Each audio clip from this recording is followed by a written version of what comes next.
you all for coming out. I have an announcement to make at the beginning, and Paul, I sort of apologize for not telling you this sooner, but it has to be said. Well, I was doing preparation for this debate and looking up various things and trying to come up with various arguments and counter-arguments for the points that I knew or that I thought that Dr. Hovind here would raise. And I started thinking about all of the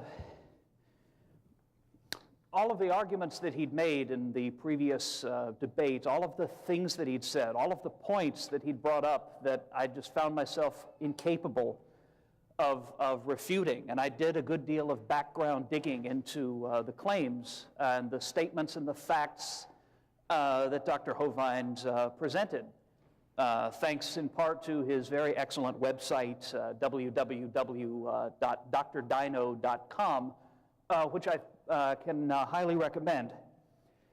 And I started to think about the way I'd taught evolution in the past, about all of the students of mine, some of whom are here tonight, whom I'd bullied and brainwashed and intimidated and, generally tried to make feel bad because I couldn't get them to convert to my own particular mode of thinking. And I thought about the way that, the senseless waste of taxpayer money for me to go in and act like an indoctrinator rather than an educator, and the way I've always insisted that my students accept this because it seems so right to me. Well, this is not particularly easy for me to say. It's not always easy to talk with your foot this firmly planted in one's mouth, but I want to make a public promise right now. I really don't want to make this a typical adversarial, name-calling, angry, mocking debate the way I sort of remember the last one as having been. What I'd like to do is make this a learning experience, because from here on out, whenever I teach my evolution class, which I have to do because it's what they hired me for, I want to add a creation science section to it. And I want to learn about what it is I should be teaching, because I come from a very secular background. Thank you. Thank you, all of you. Well, clap too. Thank you.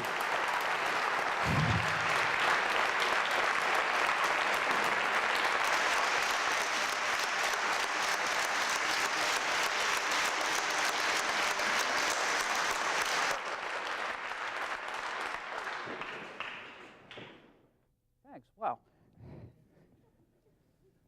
Think still on? Great.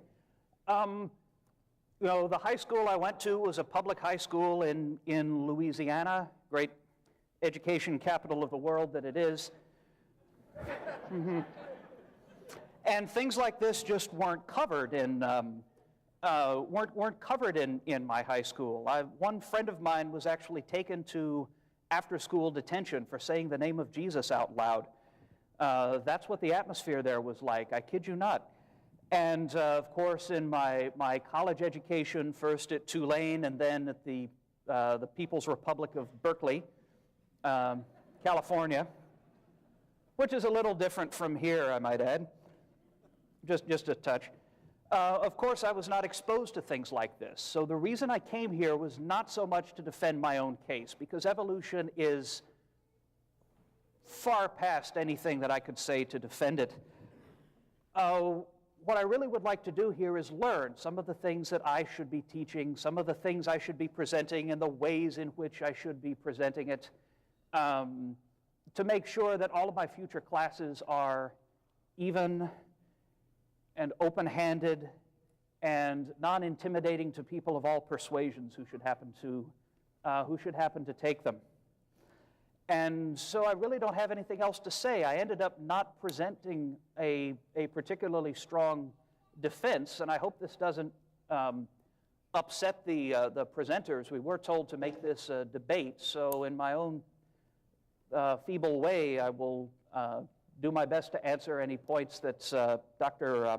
Hovind here brings up. But what I would like to do, and what I hope some of you will do, is simply to make this a learning experience for all, for us to learn about, well, in my case, learn about what I need to be covering better, which is the creation view. And I know that wasn't 15 minutes. This could mean we all get out of here a little early. Aw. All right. Well, thank you so much. I appreciate that. This is my 65th debate, and that's the first time I've had someone say they would like to be open-minded about it, and I really appreciate that. And I will come at my expense to speak to your class anytime you'd like, okay? Let me know. Here's my position. I believe in the beginning God created the heaven and the earth. I believe he did it in 6 literal days, exactly like he told us in Exodus chapter 20, verse 11. I believe the world before the flood was very different. The people lived to be over 900 years old. I believe the word evolution is confusing to the kids because there are 6 different meanings or levels or stages to evolution, only one of which is really scientific. And here's where all of the confusion comes in. First, you'd have to have cosmic evolution. That would be the Big Bang. The origin of time, space, and matter is a complete mystery to scientists, and to include this as part of a science education is simply lying to the kids, okay? We don't know how time, space, and matter came into being. If you have a theory about that, that's great, but don't teach it as if it's a fact, because the Big Bang is a far cry from a fact, okay? Secondly, we'd have to have chemical evolution. According to the Big Bang theory, hydrogen was produced. Well, how did we get all these other elements?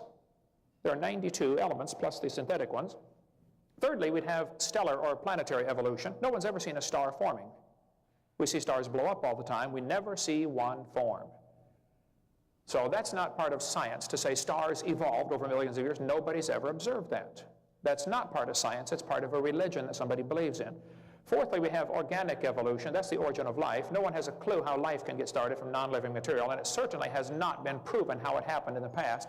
This also is not part of science. This is part of a religion and should not be taught at taxpayer expense in schools. Fifthly, we have macroevolution. That's where an animal changes from one kind of animal into another. No one has ever seen a dog produce a non-dog. All we see is dogs produce dogs. Now, you may get a big dog or a little dog, but you will always get a dog when you crossbreed dogs, okay? And probably the dog, the wolf, and the coyote had a common ancestor. I wouldn't argue about that. But a 5-year-old kid knows they're the same kind of animal.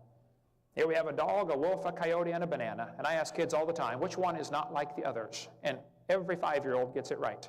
It's the banana, okay? The Bible says they will bring forth after their kind. So my position is very clearly, variations within the original created kinds are all that we have ever seen and all that can be called science. Science deals with things we can observe and study and test and demonstrate. The first 5 stages that I shared with you are not science. They are a religion, plain and simple. Only number 6 is really scientific. Now, if you observe variations within the created kind and you say, okay, I think this variation might lead to bigger changes, okay, you're welcome to believe that, but that's where you just stepped out of science and went into your religion. You just went into the metaphysical. You think it might have happened long ago and far away. That's not science. Okay, that's a religion. My position is the evolution theory is not only stupid and an insult to our intelligence, it is dangerous.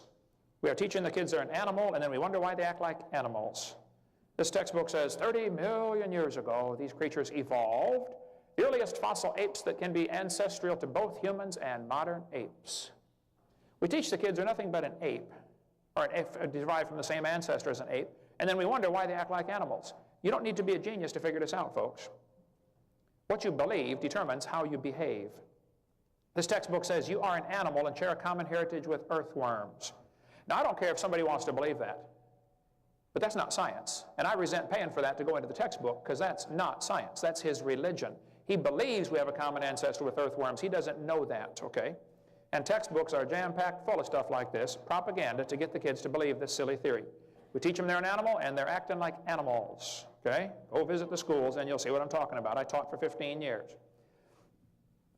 Kids are being taught there is no such thing as a moral standard. I challenge people all over the world. I ask them the question, if evolution is true, how do we determine right from wrong?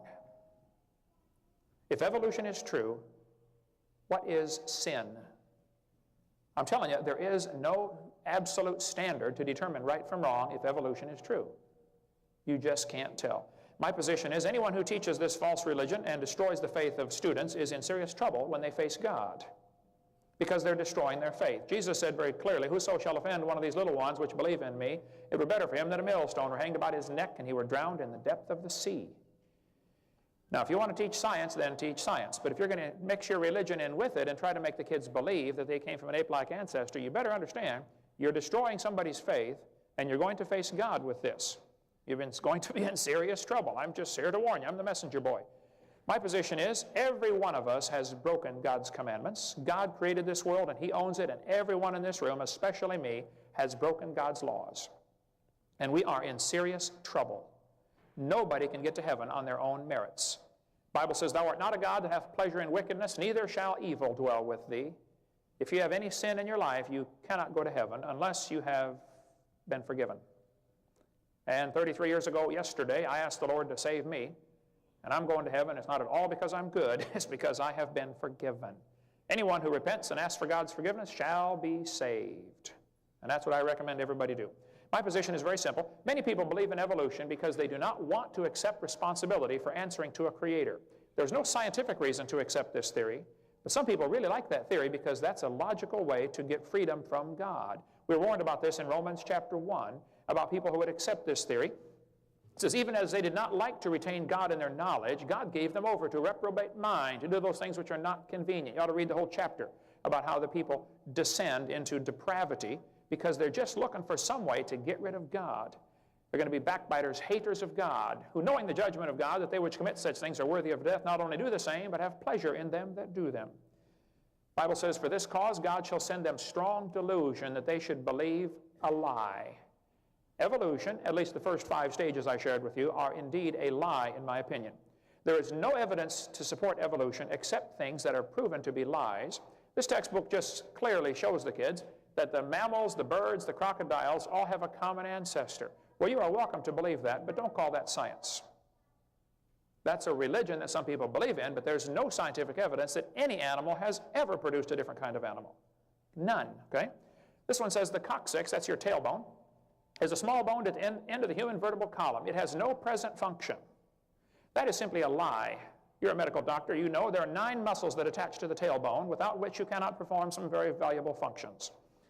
I won't tell you what they all are, but trust me, you need those muscles. Your tailbone is not vestigial, okay? And I have a long-time standing offer. If anybody ever tells you the tailbone is evidence for evolution because we don't need it anymore, you tell them, I will pay to have theirs removed. Tell them, bend over. This textbook says, many organisms retain traces of their evolutionary history. For example, the whale retains pelvic and leg bones as useless vestiges. Now, this is just simply a lie, okay? Those bones in the whale's abdomen are anchor points that muscles attach to, and without those specialized bones and those specialized muscles, the whales cannot reproduce. The male and female bones, whales have bones that are different. They're used for reproduction. It has nothing to do with walking on land, and so the guy who wrote this is either ignorant or he's lying to his students. But it's not true either way, okay? This one says the human embryo has gill slits. It shows the fish, the reptile, the bird, and the mammal having gills. This was proven wrong in 1874. This is a lie. This is not true, but it is still in a year 2000 textbook. Those little folds of skin on the embryo develop into bones in the ear and glands in the throat. They never have anything to do with breathing. I've seen folks that have 5 or 6 chins, and they cannot breathe through any of them but the top one, okay? My position is there is no scientific evidence to support the idea that we all came from a rock 4.6 billion years ago, which is precisely what evolution boils down to if you get rid of all the big words and the fluff and the feathers, okay? All evidence shown to kids in textbooks as evidence for evolution has been proven wrong. Gill slits, horse evolution, etc. Your kids are being lied to. My position is if there is evidence for a theory, please show it to me. Just don't lie to the kids. There's an excellent book showing 15 of the known lies in the textbooks. I cover 28 of them on my videotape number 4 right there on the table, and my material is not copyrighted. So you skeptics, if you want to buy my tapes, you can copy it, send it back, get your money back. Okay, but don't ask me to loan it to you, okay? That's my position. All right. My position is the citizens of Arkansas should pass and enforce legislation banning lies from textbooks and lying teachers from the classroom. Teachers who lie to students in order to get them to believe a theory should be fired immediately. They should get an honest job.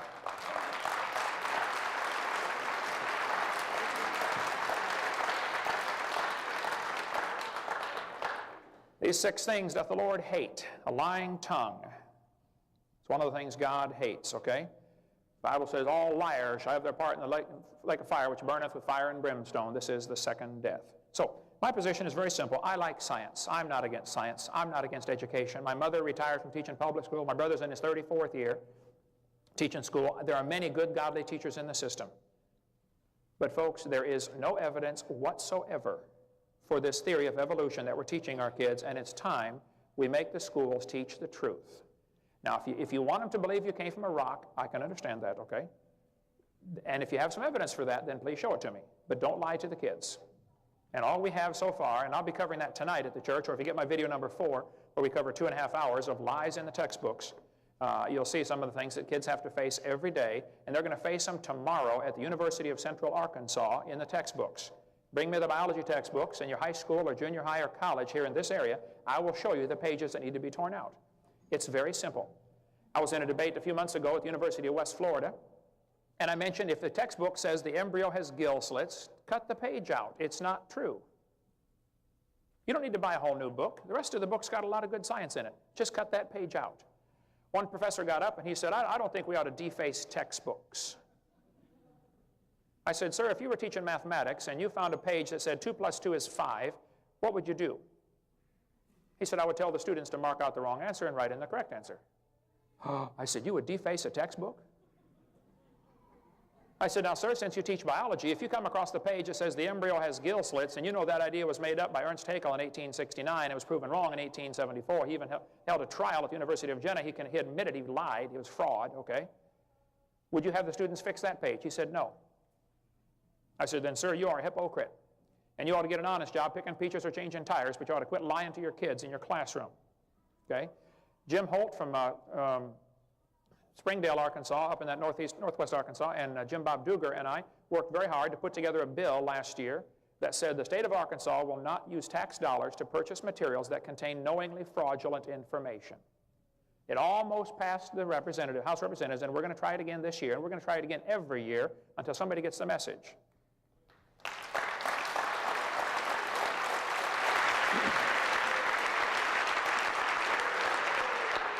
So, I want to go on record as saying I love science, I'm not anti-science, I'm not anti-schools.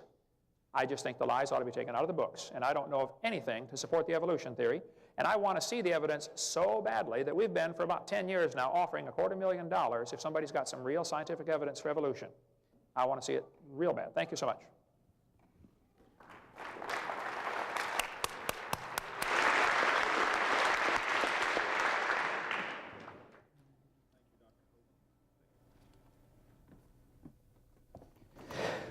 All right, yeah, and thank you very much. That was very informative. Incidentally, I did a little research on one of the matters you mentioned. There is actually a website, http://www.coccyx.com, COCCYX. No, I think it's org, not com. Yeah, it's not a commercial site. But it's a page put out with information on an operation called coccygectomy. It's removal of the coccyx. It actually was done to a friend of mine, a fellow graduate student who had broken hers during childbirth. And it's not particularly common surgery, but it is done. There's a listing of a number of doctors who perform it, usually as treatment for intractable pain. Pain that won't go away. So now that you have this offer that you'll pay to have someone's coccyx removed, do you mind if I give your name and number to... All right, ask... the condition's called coccydynia. That's C-O-C-C-Y-D-Y-N-I-A. It's a medical condition where misalignment of the coccyx causes pain that can range from mild discomfort to continuous agony. And the success rate is about 90%. It takes a while to recover, but people generally do get better.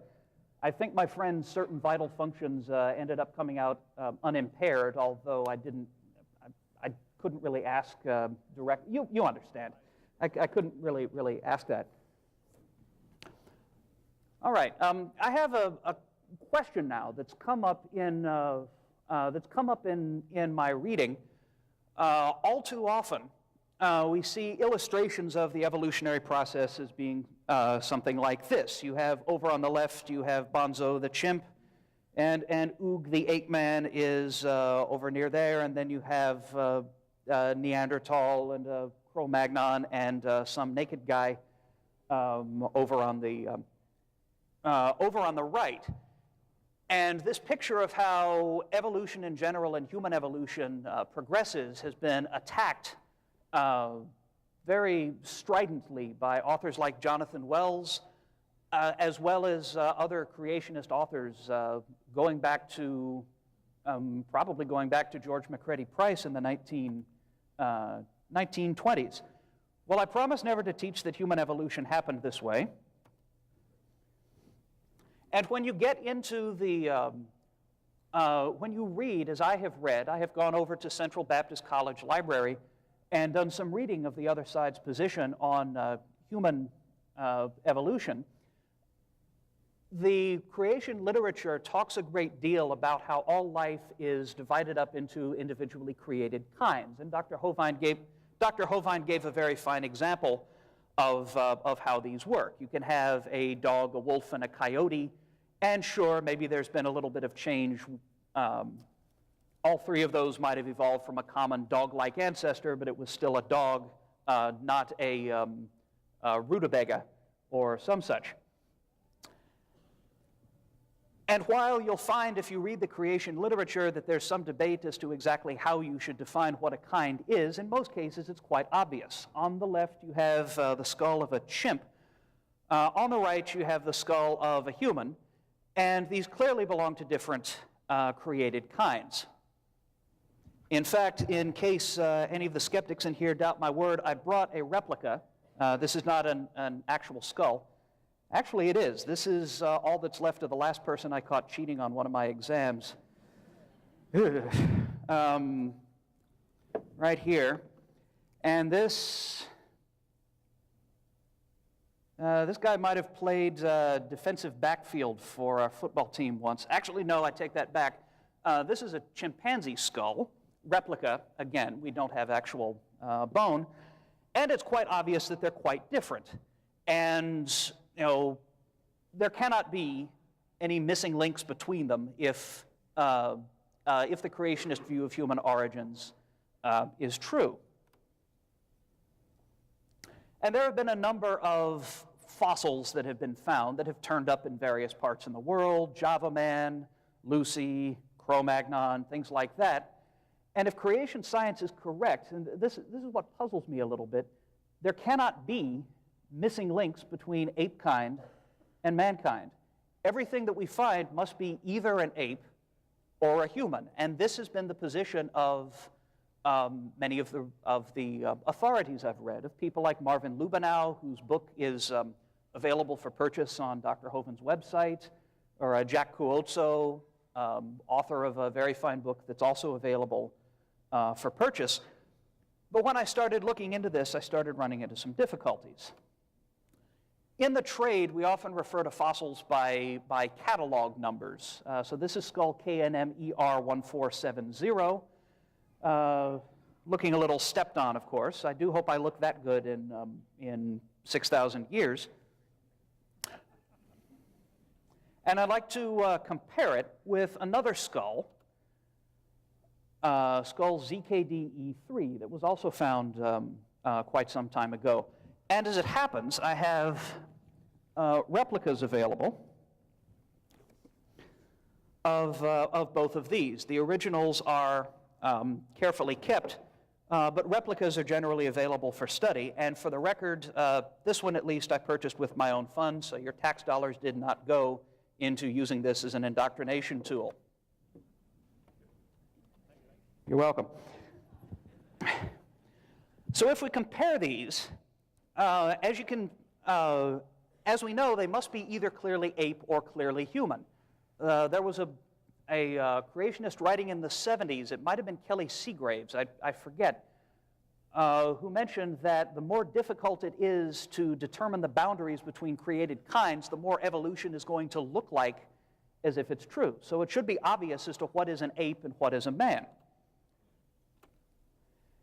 If you purchase this book by Jack Cuozzo called Buried Alive, he is I believe he's an orthodontist. He has a great deal of experience with skulls and with bones. And according to him, they're both essentially apes. They've got small brains. The one over on the left has a brain size of about 750 cubic centimeters. That's roughly half of your own. And he considers both of these to be basically funny-looking apes. Marvin Lubenow, on the other hand, author of a book Bones of Contention, which is a very fine book, very fine review of the fossil record, human fossil record from a creationist viewpoint, has placed both of these in as man. A researcher by the name of A.W. Mellert considers the one on the left, KNM ER1470, to be an ape, and the one on the right, the ZKD skull, to be a man. And an author I've become familiar with on the net by the name of David Menton considers the one on the left to be male, a man, and the one on the right to be an ape. So I'm getting confused by this because I've read 4 well-accredited creationist authors, 4 opinions that they have, and I get all 4 possible combinations of which one is an ape and which one is a man. If you read an essay by David Menton, a PhD scientist in Kansas City, Missouri, called The Scientific Evidence for the Origin of Man, very short essay, it says, there were only small eyebrow ridges, no crest, and a domed skull typical of a human. This is the one he's talking about. Indeed, it appeared to be a human skull. Walter Brown, on the other hand, whose book, In the Beginning, is available for sale over there, on page 12, states that this animal clearly had ape-like proportions and should never have been classified as man-like.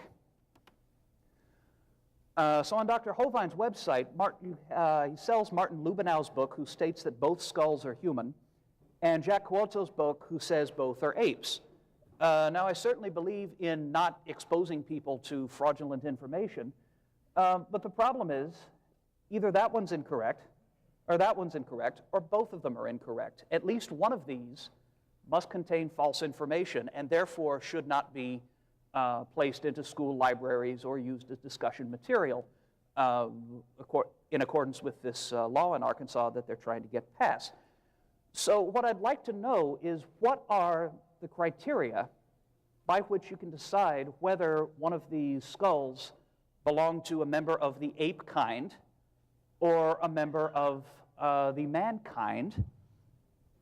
And what I'll do is I'm going to unclip this for a moment. I'll move these over here to your table because I'd like, Dr. Hovind, if at all possible, that you show me exactly what features there are that enable us to say that such and such a fossil is an ape or that such and such is a man, because I've been getting different answers from different respected and credentialed writers in the scientific creation field. I would very much like to know what I should be teaching to my students when they ask about this. They're a pretty smart crew. They've heard of these skulls before.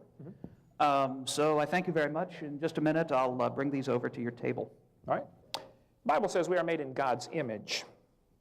The textbooks teach the kids this is Grandpa, or something similar to this. We came from an ape-like ancestor. So what is the truth about the cavemen? Can an ape-like creature turn to a human? Okay.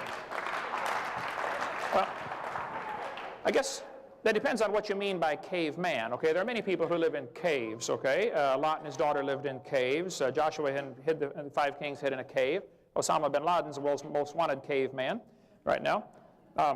Every one of the so-called cavemen that is mentioned in the books has been demonstrated to be wrong. Nebraska man, for instance, built from one tooth, okay, later found to be the tooth of a pig. Piltdown man, a deliberate fraud, but it was in the textbooks for 40 years before it was proven that it was a fraud, okay?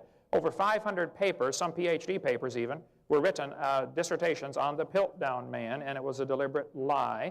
Neanderthal man is still in textbooks today, yet it's been demonstrated years ago. Neanderthal man is just an old man with arthritis, okay? which is why he was bent over. The brains of Neanderthals are 13% bigger than ours. Many, many Neanderthals have been found. They have average height of 5'9", about the same as people today. Dr. Coazo, who's a friend of mine and is a dentist and had been studying what you said for 30-some years on the growth of the human face, did a great study on this. The Neanderthals were probably people who were living post-flood, right after the flood, when people still lived to be 400 years old after the flood. Because the Bible says after the flood they lived to be 400 for a few generations, and then 200, and then 100. The bones of your forehead never, actually the bones of your face never stop growing. And so the Neanderthals are probably post-flood people who are living to be 200 or 300 years old. I don't know. But they certainly are not subhuman. Their brain capacity is bigger than ours, okay? And the eyebrow ridge is simply an indication of great age, probably several hundred years old. Cro-Magnon man, modern in every respect. Australopithecus africanus is still in textbooks today as used as evidence for evolution. Yet in 1973, it was demonstrated it could not possibly be evidence for evolution. Australopithecus afarensis, better known as Lucy, is in textbooks today. Lucy was 3 feet tall, found by Donald Johanson, 1974, Hadar Valley, Ethiopia.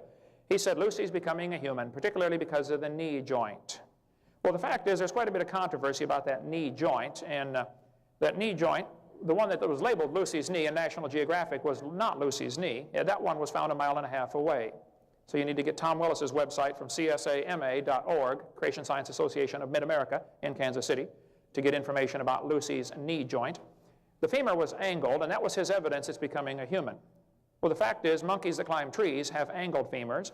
Monkeys that walk on the ground have a straight femur. So it's not evidence. The way they word it in the textbooks, though, is deceitful. It will say it has ape-like features. You've all got hair. That's an ape-like feature. So is my dog, okay? They say Lucy's knee was slightly bigger than a regular ape. Doesn't prove a thing, okay? The bones of a Clydesdale are slightly bigger than a regular horse, okay? Doesn't prove it's becoming a truck. St. Louis Zoo has human feet on their wax figure of Lucy at the St. Louis Zoo. It's up there today. Not one foot bone was found, and every other Australopithecine that has been found had curled toes. They were knuckle walkers.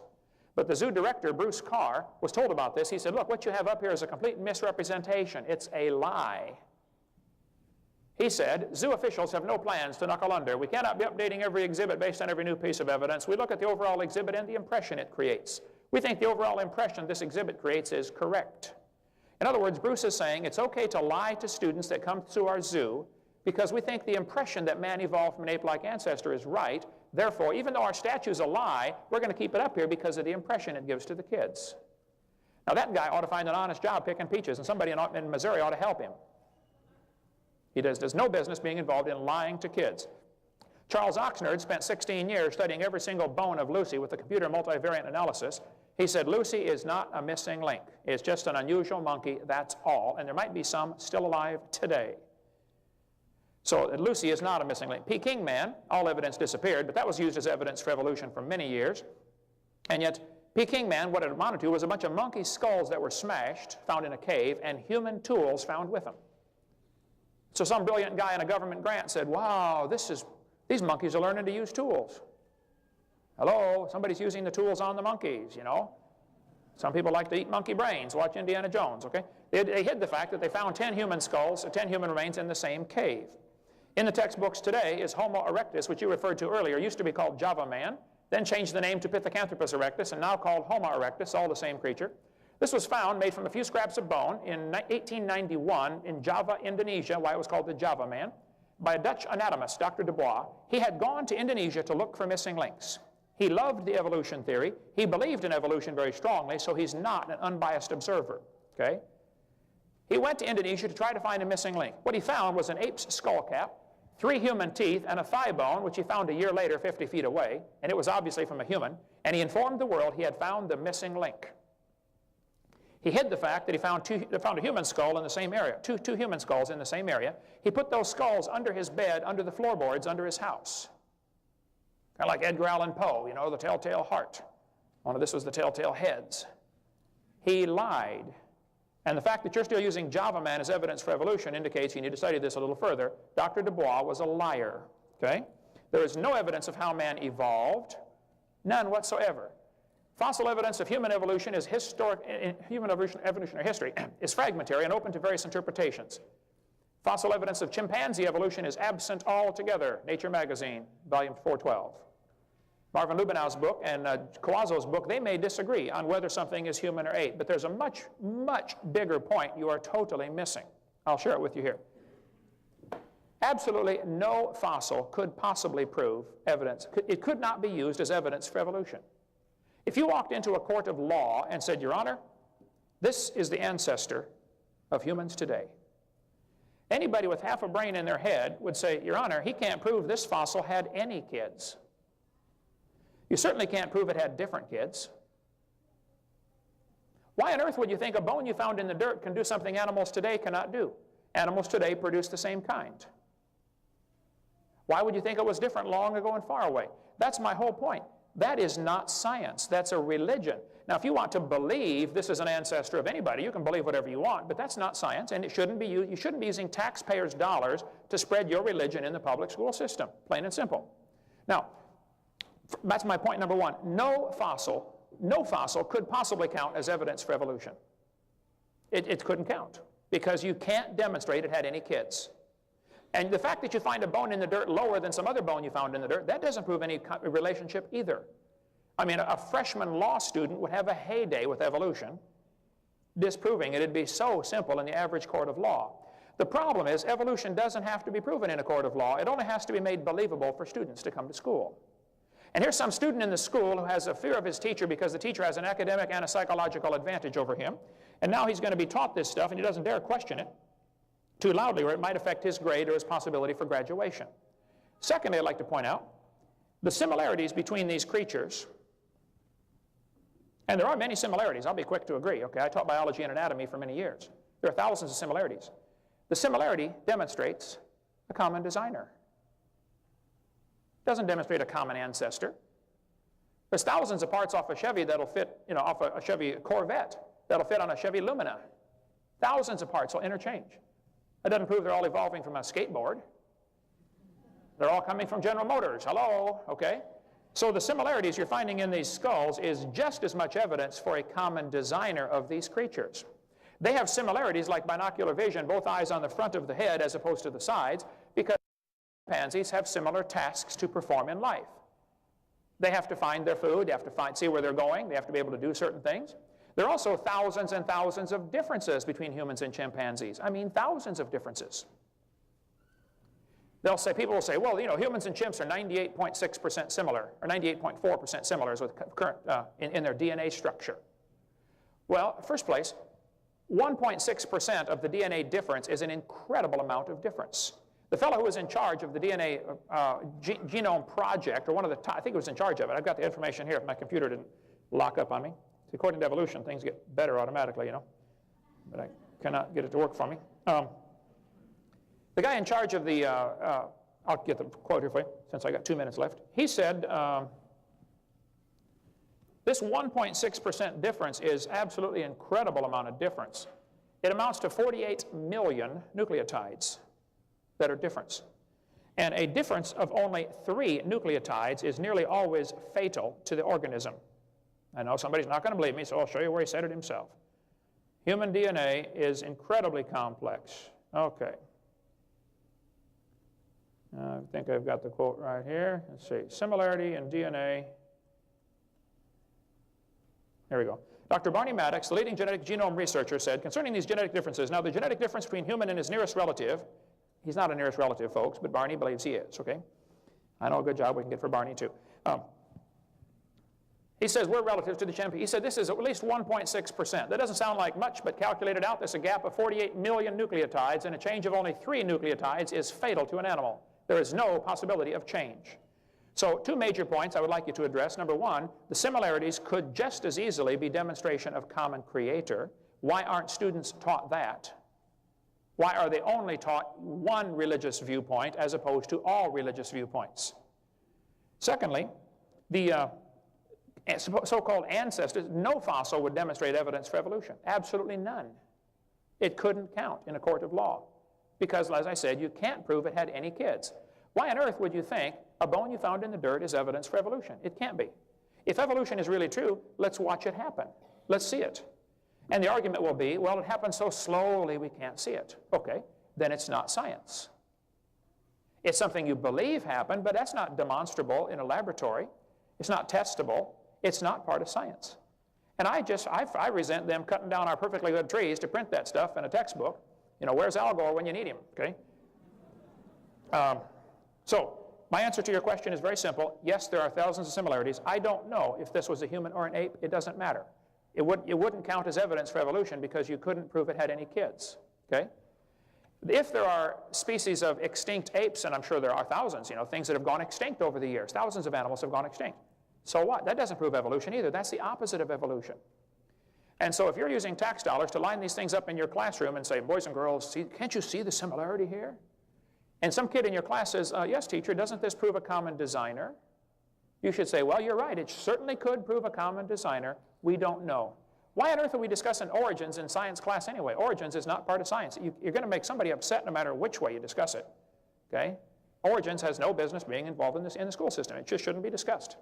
Bigger question, yeah, it is, should we even have public schools? We'll get into that some other time. Thank you so much.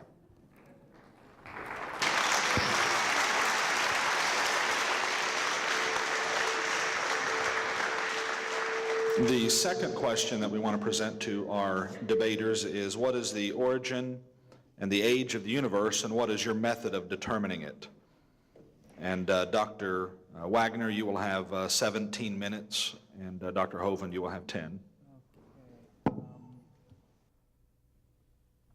Sorry, this will take a second to get my monitor working again. Well, I think I can, let's see here. Well, I think I can assure both you, Dr. Hovind, and everyone here that I will never again teach about Nebraska Man and Piltdown Man. Those are permanently out of my lecture notes for all time. Thank you.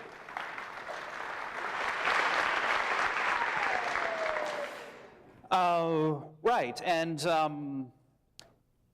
yes, I did note Java Man, which of course was, you know, simply in the original find, it was a skull cap and a leg bone found a long distance away. I do hope you will allow me to mention the Sangiran II skull, which turned up in the, I don't remember the exact date, I believe it was in the 1980s, which is basically a skull with most of the face still present. I can drop Lucy if you really think I should, but a fossil found in a cave in South Africa called Sterkfontein, known as Littlefoot, has recently turned up, which they are still getting out of the ground, but it appears to be a complete Australopithecine. If you'll let me teach about that, I suppose that's fair. Neanderthals are old men with arthritis. Yes, of course, the first complete Neanderthal skull found at a place in France called La Chapelle-aux-Saints was definitely an old man who was stooped with arthritis. The baby Neanderthal skeletons that have turned up at a few locations in Europe probably weren't, but I won't teach about those if you'd rather I not. I certainly don't want to upset anybody.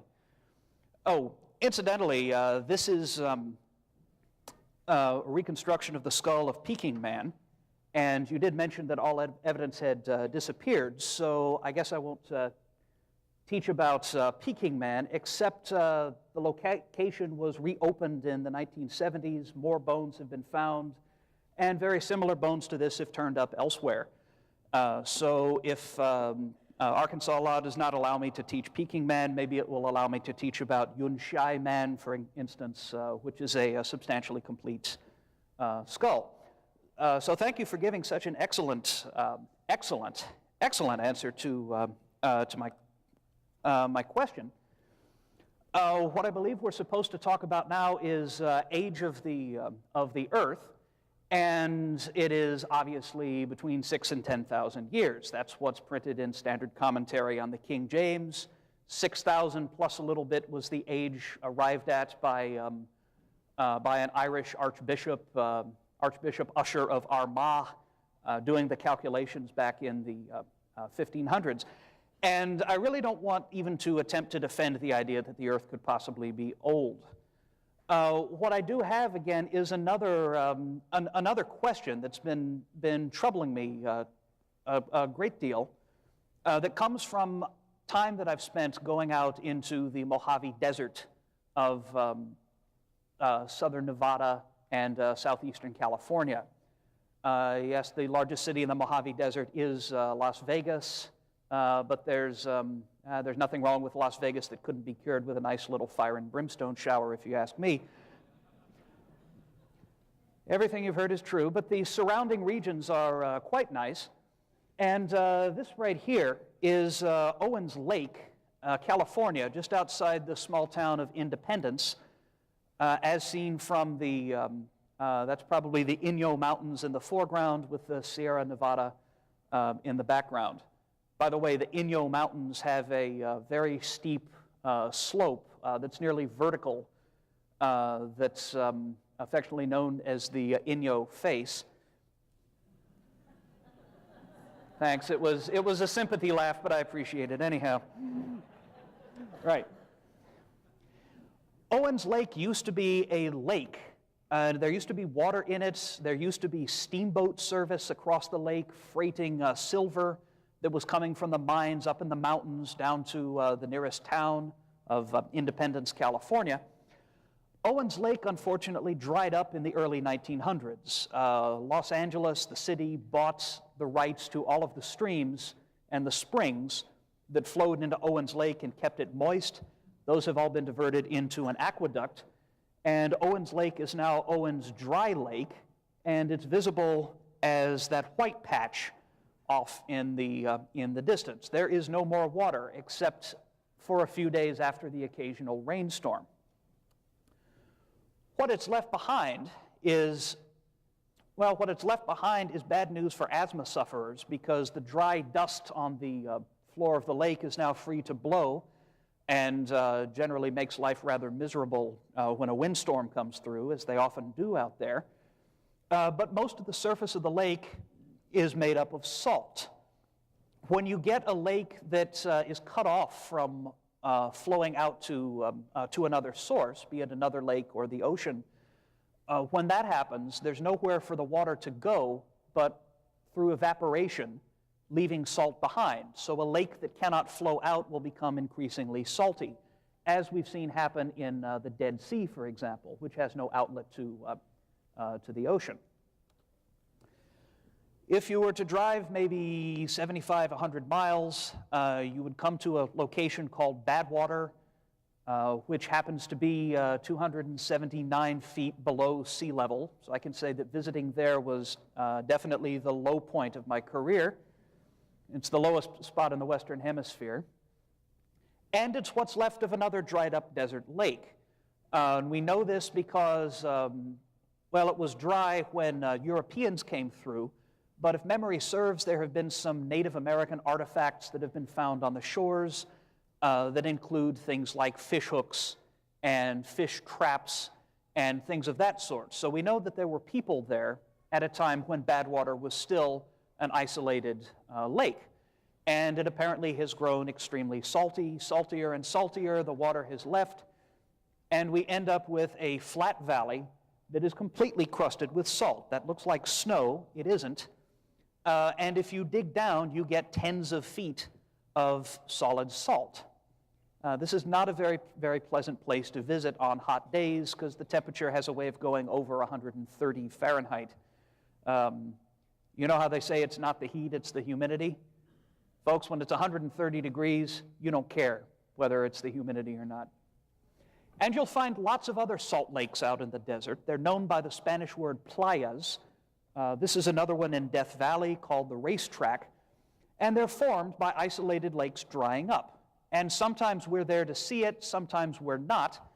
But there have been instances where lakes have dried up in historical times. So we can observe the process that gives rise to a thick bed of salt.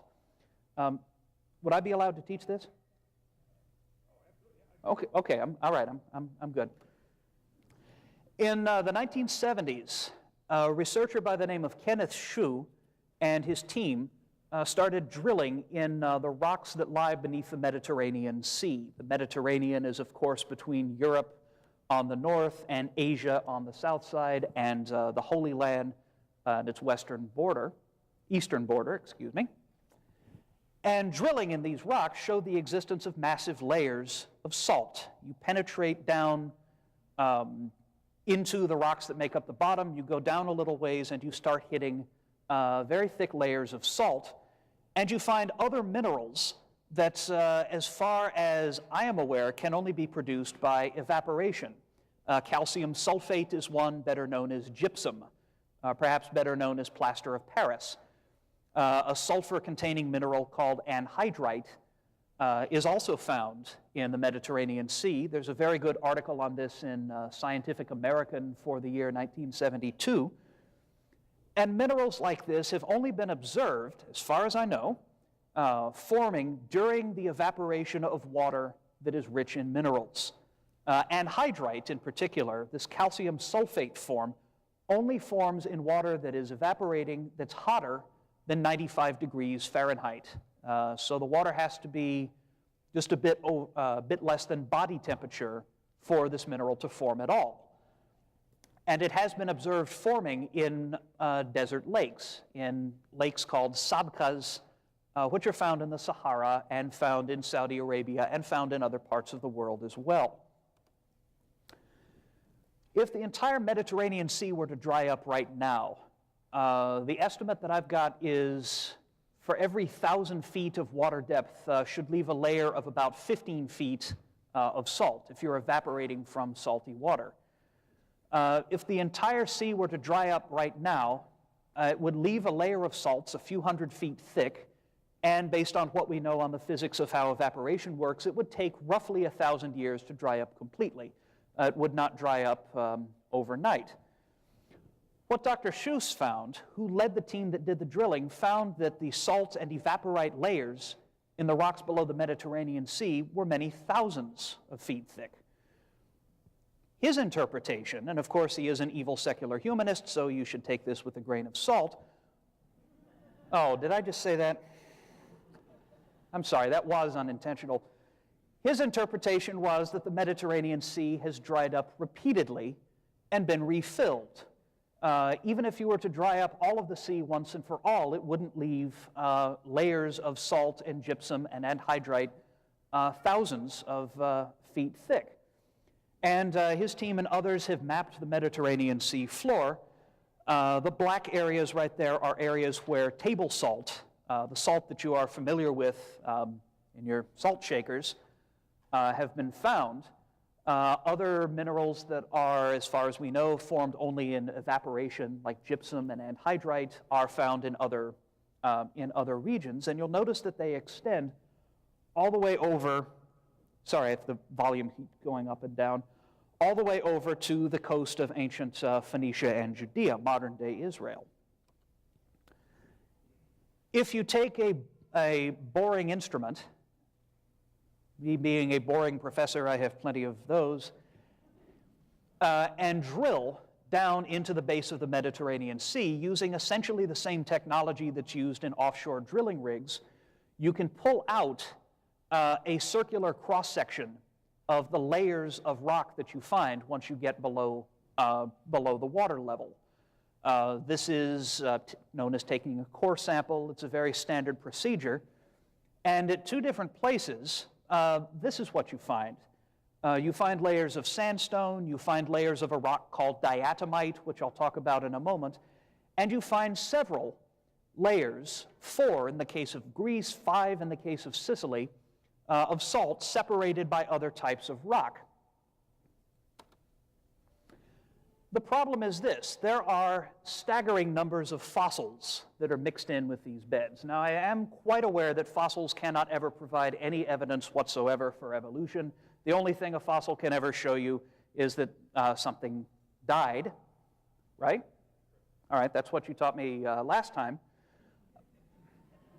There are huge numbers of fossils of extinct life forms, things that we don't see now, that are mixed in with the salt beds. Some of these fossils are large. They are shells, mollusks, things like that. Others of them are microscopic in size. You're not likely to have heard of them, but people who do things like oil exploration will know of these forms called foraminifera and ostracoda and things like that. Now, we have huge numbers of fossils of things that we haven't found living today mixed in with these extremely thick salt beds, below them and above them. One of Dr. Hovind's excellent online essays states that bent rock layers, fossil graveyards, and polystrata fossils are best explained by a flood. I'd rather not talk about polystrata fossils and bent rock layers just yet, although there are some very nice bent rock layers in the road cut of Interstate 430, which is what I took to get here.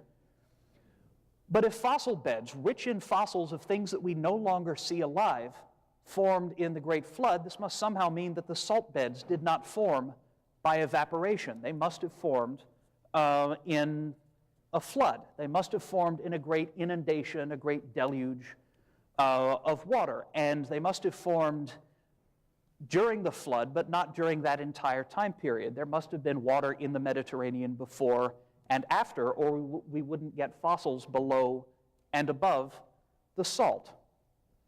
Now, I can't find anything in Genesis that would, or Wallold, excuse me, bad spelling. I can't find anything in Genesis that would point to an event that would repeatedly dry out the Mediterranean Sea during the flood, and this bothers me a little bit. You wouldn't expect the Bible to have much to say about dry salt lakes in Nevada because, because none of the action of the Bible takes place in Nevada, at least not the parts that I've read so far. If the earth is about 6,000 years old, and it takes about 1,000 years to dry up that much water, there simply hasn't been time for the sea to dry up and refill repeatedly. A researcher at Oxford University has estimated that over 1 million years would be needed to produce all of the salt deposits that have been found so far, 1 million years of drying and then refilling. That works out quite nicely for evolutionists who can draw on long time scales of millions and millions of years.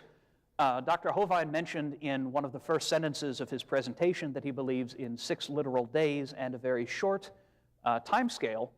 So I confess myself to be stumped as to how you could get that much salt under the floor of the Mediterranean Sea in a world that is 6,000 years old. So I will go ahead and turn it over to you.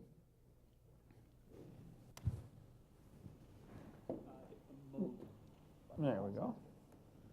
All right. Well, there's an excellent article in Walt Brown's book In the Beginning. Have you seen that about the salt accumulation in the Dead Sea? There's also, it's on his website, creationscience.com. He's a PhD in physics, retired lieutenant colonel from the Air Force. Let me answer the question here first. We're supposed to be debating on how old is the earth and what is my position. Why do I believe that? The Bible says in the beginning was the Word, and the Word was with God, and the Word was God. All things were made by Him. Okay, God created everything. Jesus Christ is God Himself in the flesh. According to numerous scriptures, we can determine that. Jesus said the creation of Adam was the beginning. At the beginning, He made them male and female. Mark 10:6, from the beginning, He made them male and female. So you need to understand, Dr. Wagner, your position that you're taking is calling Jesus a liar. Now, you're welcome to do that, okay, but you need to understand Jesus said the creation of Adam was the beginning, and I doubt that you believe that. So your position is directly at odds with what Jesus said, just so you understand. Okay. We'll give you a chance to respond in a minute. The Bible says death came because of sin. Nothing died until Adam sinned. Adam brought death into the world. The position that's taught in your school is that there was millions of years of death before man even came on the scene. So again, this is certainly calling Scripture untrue, and you're welcome to believe that, but I don't think you ought to use tax dollars to do such a thing. That ought to be done in a private institution, privately funded. The Bible says death came because of Adam. This is just what the Bible says, and the Bible says Adam was the first man. And Adam lived 130 years and begat son. His son lived 105 years. His son lived 90. You go through the Bible, you add up the dates, you get about 6,000. So I confess one of my evidences for the earth being young is the Scripture clearly teaches that, okay? But that is not all. There is overwhelming scientific evidence. Let me get my ocular enhancers installed. I think there's overwhelming scientific evidence that the earth is young. In 1999, the newspapers announced the population of the Earth has crossed the 6 billion mark. In 1985, there were 5 billion. 1977, there were 4 billion. 1800, there was 1 billion. Most folks agree there were about 1 billion people around 1800. You'll find very little arguments about this. And everybody agrees the world's population is growing rapidly. Nobody argues about that. Now, the population growth curve looks very clearly like the whole population started within a few thousand years ago. I would say it started when people got off the ark. 8 people got off of Noah's ark, started having kids and grandkids and great-grandkids, and that's why we have the population today of 6 billion. If man had been here for 3 million years, we should have an enormous population now, somewhere around 150,000 people per square inch. The population of the Earth is pretty clear evidence that man has not been here for millions of years. The moon is going around the Earth, but as the moon goes around, it's gradually getting further away. We are slowly losing the moon, about 3 inches a year. I was just in Hawaii a few months ago, and I was up on top of the mountain where they have the big laboratory where they send a laser beam up, bounce it off the moon every few seconds to calculate the distance to the moon. Now, I know the moon isn't going in an oval, and it's, it changes, throughout the month, but the overall pattern is expansion, and nobody argues with this. The moon is leaving us. That means the moon used to be closer. If you bring the moon in closer, you get higher tides. It's a simple physics, inverse square law. You bring it to 1/3 the distance, you flip over the 1/3, and you get 3, and you square it, and you get 9 times the gravitational pull. When you run all the physics on it, like Walt Brown has done, who's a PhD in physics, and get his book in the beginning over here on the table, 1.2 billion years ago, the moon was whizzing around just above the surface of the Earth, which explains what happened to at least the tall dinosaurs. They got mooned. Oh.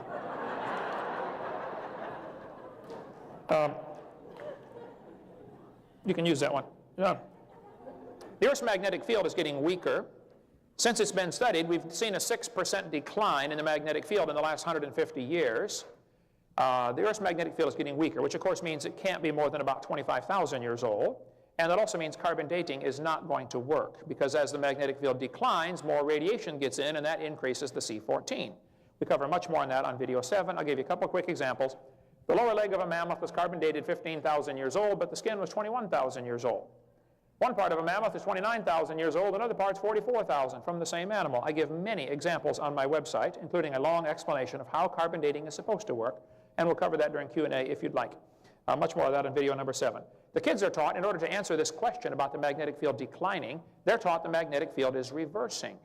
This is straight from a textbook saying there are reversed polarity. This is simply a lie. There is no reversed polarity in the mid-Atlantic ridge. What they discovered was areas of stronger and weaker magnetism. Somebody drew a line through the middle of the sine wave and called everything below average a reversal. Well, that's ridiculous. It's just below average. It's not a reversal, okay? There are no magnetic reversals in the ocean floor, only areas of stronger and weaker magnetism. There is no place where a north-seeking compass will point south, or vice versa, in the mid-Atlantic ridge. This is all part of a much bigger theory about Pangea. They teach the kids that all the continents used to fit together in a big supercontinent. What they don't tell the kids is they shrank Africa around 40% in order to make them fit for the map. They also don't tell them they took out all of Mexico and Central America. Hey, señor, ¿qué pasa? ¿Dónde es Mexico? Panama, Costa Rica, Guatemala. They also don't tell them the obvious. People say, do you think the continents were ever connected? They still are. What do you mean, were they? They always have been. The low places are full of water, that's all. What do you think, it's hollow under the oceans or something? The shape of the continent is a pure coincidence based on the water level. Any kindergartner could figure that out. So yeah, the continents have always been connected, and they still are. They also don't tell them what anybody ought to be able to figure out by the time they're in 3rd grade. If you take the water out of the oceans, you will notice there is dirt underneath. Okay? These continents are not lily pads floating around in a bathtub, okay? So there is movement to the continents. I don't argue with that. I taught earth science for years. I was just on top of the San Andreas Fault yesterday, speaking in California. There's no question the Earth's crust is moving some, no question. And when it moves, things fall down. But that doesn't prove this movement's been going on for millions of years. This is just as much evidence of a flood. I cover many evidences that the Earth cannot be billions of years old on my seminar tape number 1. I believe very sincerely the scientific evidence and the scripture certainly teaches this Earth is not billions of years old. It's only a few thousand years old. I don't know if I'm going to get time to cover everything you brought up here. As far as the, oh, here we go. I do have it here. 226. The salts in the ocean today are 3.6%. 3.6% salt in the oceans. At the current rate of increasing salinity, because every time it rains, groundwater runs into the ocean, bringing with it mineral salts of all sorts of various flavors. The current salinity in the ocean could have been reached in about 5,000 years. And the Mediterranean Sea, I don't know how many times it's evaporated. I cover in my video number 6 one of the possible explanations of how it was backfilled from the oceans filling in a little deeper. But you get higher salt concentrations. There are salt domes, like for instance in Grand Saline, Texas. You dig down into the ground a few feet and you hit pure salt. And they have bulldozers working underground digging out this salt, selling it over the world. Giant salt domes are found all over the world. And all you have to have is a stronger concentration of salt, and you get much thicker evaporates. In Lompoc, California, where I was a couple months ago, they find diatomaceous earth, the diatoms you mentioned. Diatomaceous earth is found in Lompoc, Lompoc, California, thousands of feet thick. And yet all over the world, when they find diatomaceous earth, there are very frequently found, what you mentioned, that you didn't want to talk about, polystrata fossils. For instance, whales running through 8 or 10 feet of diatomaceous earth. The kids are taught these layers are different ages. That simply is not logical. Polystrata fossils that he mentioned are trees that are extending up through vertically up through many layers of rock strata. Now the kids are taught in school each of these layers is a different age. That simply isn't common sense. When you get a tree standing up running through multiple layers of rock, it cannot be that the layers are different ages. That tree is going to rot or fall down before a few million years is up. They're all over the place. I mean, many thousands of these have been discovered, and they're just automatically ignored because the kids are taught these layers are different ages. In central Alabama, there's a huge coal field where there are hundreds of petrified trees standing up, running from one seam of coal right through the rock into the next seam of coal. It's called the Blue Creek and the Mary Lee Formation. These trees, when you put them all together, you'll find out that it's evidence that all those layers formed very quickly. I believe it's pretty obvious it formed during the flood. Cookeville, Tennessee, they found hundreds of petrified trees, some over 30 feet tall, standing up. Now, if you want to believe those layers are different ages, you're welcome to believe that, but that's not common sense. Nor do I think it's fair to use tax dollars to spread that one religion when there are other ways to interpret this. Sometimes the petrified trees are found upside down, running through multiple rock layers. So, my position is very simple. God's word is true, and he said there was a worldwide flood about 4,400 years ago that completely covered the world. I don't know that I have all the mechanics of the flood down. I'd like to see the video when I get to heaven and see exactly what all happened. But the Bible says Noah was in the ark for 13 months. During that time, the crust of the earth is fluxing up and down. You would get evaporation and condensation and refilling and backfilling and all sorts of things happening. Plus, subterranean water coming out would be much hotter. Genesis chapter 7, the fountains of the deep broke open, in which case you get a much higher evaporation rate. It has to do with the latent heat of vaporization. If the water is already hotter, it evaporates much quicker. That's why you boil water to get rid of it. Thank you so much. The next question that we want to propose to our debaters is, how does your viewpoint affect behavior in society? And we would like for you to address the question is, does this represent a religion? And we'll start with you, Dr. Wagner, once again. All right, last year, the state legislature of Arkansas considered House Bill 2548. At about this time, I believe that started going through in March, if memory serves. And there's one provision of this bill. It had, a great deal of material in it, and I can't possibly summarize it all. But this is one in particular. During classroom instruction conducted by state agencies, museums, zoos, public schools, and political subdivisions of the state, when any statement in instructional material is identified by the instructor to be a theory, the instructor shall instruct the class to make a marginal notation that the statement is a theory. I believe this stems from the deep-rooted impulse of the authors and sponsors of this bill to improve accuracy in our textbooks and our educational institutions. If something has not been proven, it should not be presented as proven. I am 100% in favor of that. And it's not just the theory of evolution that is being taught as fact all over Arkansas. There are theories being taught as if they were fact in the state of Arkansas, the extent of which will shock you. I recently went through the library of the University of Central Arkansas with all of those books, all 350,000 of them or so, purchased at taxpayer expense, and was astonished at what I found, at the enormous range of theories, of unproven assertions that are being taught as if they were simple facts. And it victimizes everyone, folks. I'll demonstrate. Leaving the question of evolution aside, they are teaching the unproved notion that all life is made of cells. This is called the cell theory. It was come up with by two German botanists named Matthias Schleiden and Theodor Schwann in 1841. But it's only a theory. It has not been absolutely proven. And yet the medical students in our University of Arkansas for Medical Sciences are being victimized by being taught only the cell theory and not alternatives. Shut up. You'll find references in these books, in our textbooks and our library books, to the germ theory of disease concocted by Louis Pasteur and Robert Koch. This is the unproved notion that microscopic bacteria, which you can't actually see with your unaided eye, can make you sick.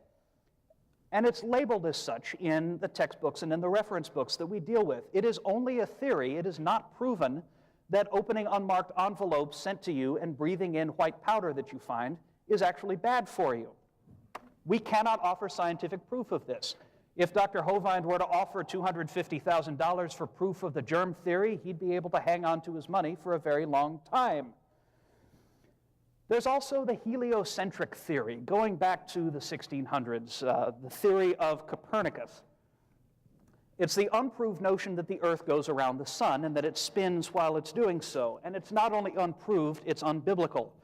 Dr. Hovind, you mentioned earlier that the Earth was spinning over 1,000 miles per hour at the equator, if I wrote that down correctly. There is a verse in the Psalms, I believe it's Psalm 91, that says, "The earth also is established, therefore it shall not be moved." Clearly you were calling King David a liar. And your tax dollars are being used to defend this preposterous notion that the earth actually goes around the sun and that it's round. There is actually a group of biblical flat earthers based out of Lancaster, California, with some very interesting information on the web, and this is not being presented in our astronomy classes. There's more.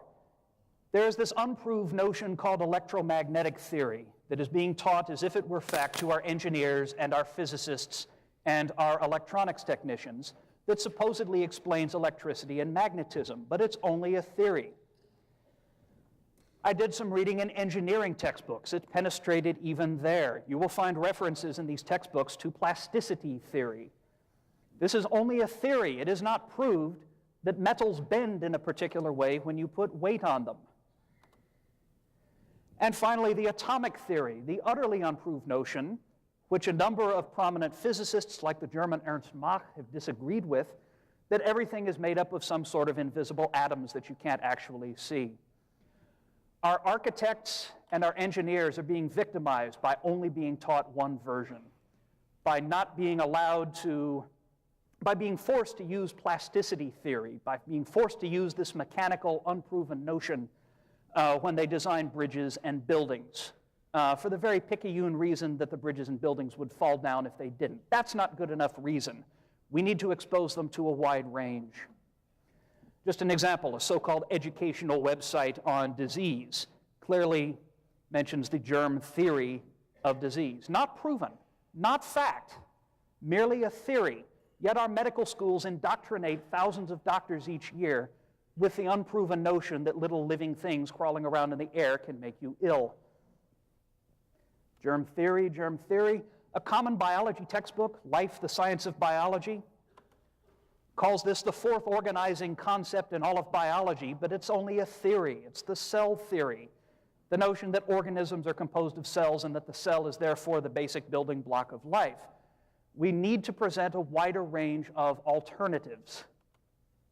A very common astronomy textbook, the heliocentric theory, the idea Copernicus came up with. The new theory was supported at the outset by no convincing proof. And if they have proved it, why are they still referring to it as the heliocentric theory? I would really like to know. Common physics reference. We got this out of their library. It's a whole book called Theoretical Physics. Not practical physics, not the sort of thing people would use. It talks about the theory of the electromagnetic field, this unproven notion of a bunch of numbers and symbols and equations that I couldn't understand that allegedly explain what's going on in my computer right now. Why are we teaching them only this? Theory of relativity, I don't even want to go into.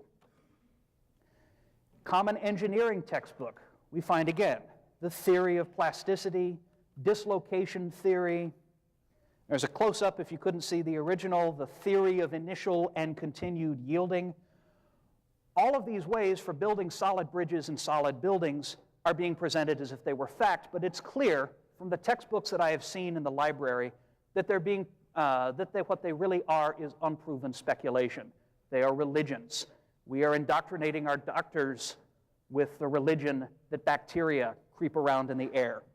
So, Dr. Hovind, I think I fundamentally agree with you about the impact that evolution has had on society, but it has its tentacles in areas much farther than just biology. Our society is being eroded at the core from the widespread acceptance of unproven theories in everything from building design, bridge design, aircraft design, to physics and to chemistry. And I say, I agree, we should tear all of these pages out and remove all of these books from our libraries and do nothing whatsoever but teach facts. Thank you very much.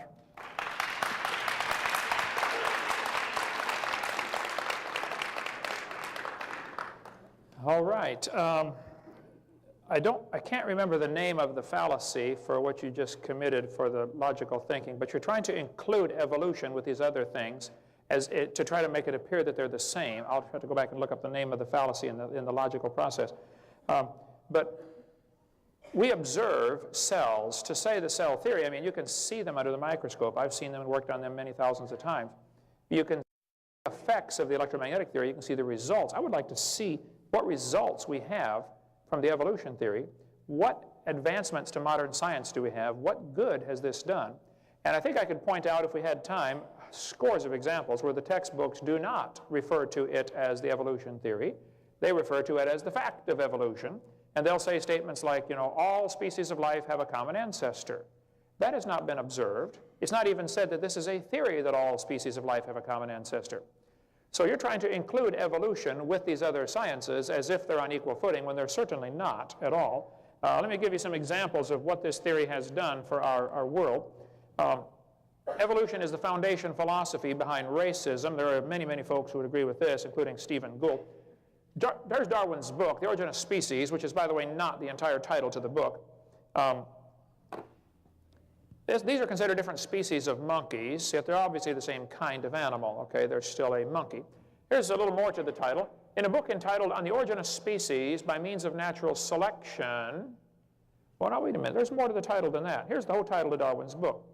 But the origin of species by means of natural selection or the preservation of favored races in the struggle for life. Darwin was quite a racist. This is well known. All you got to do is read any of his books. He thought natives were advanced animals. He thought the way we get higher animals, notice the phrase higher animals, in other words, one's lower than the other, okay, from Darwin's book. Of course, in 1859, racism was prevalent in America, certainly, and still a lot of slavery in the world today. But slavery was common.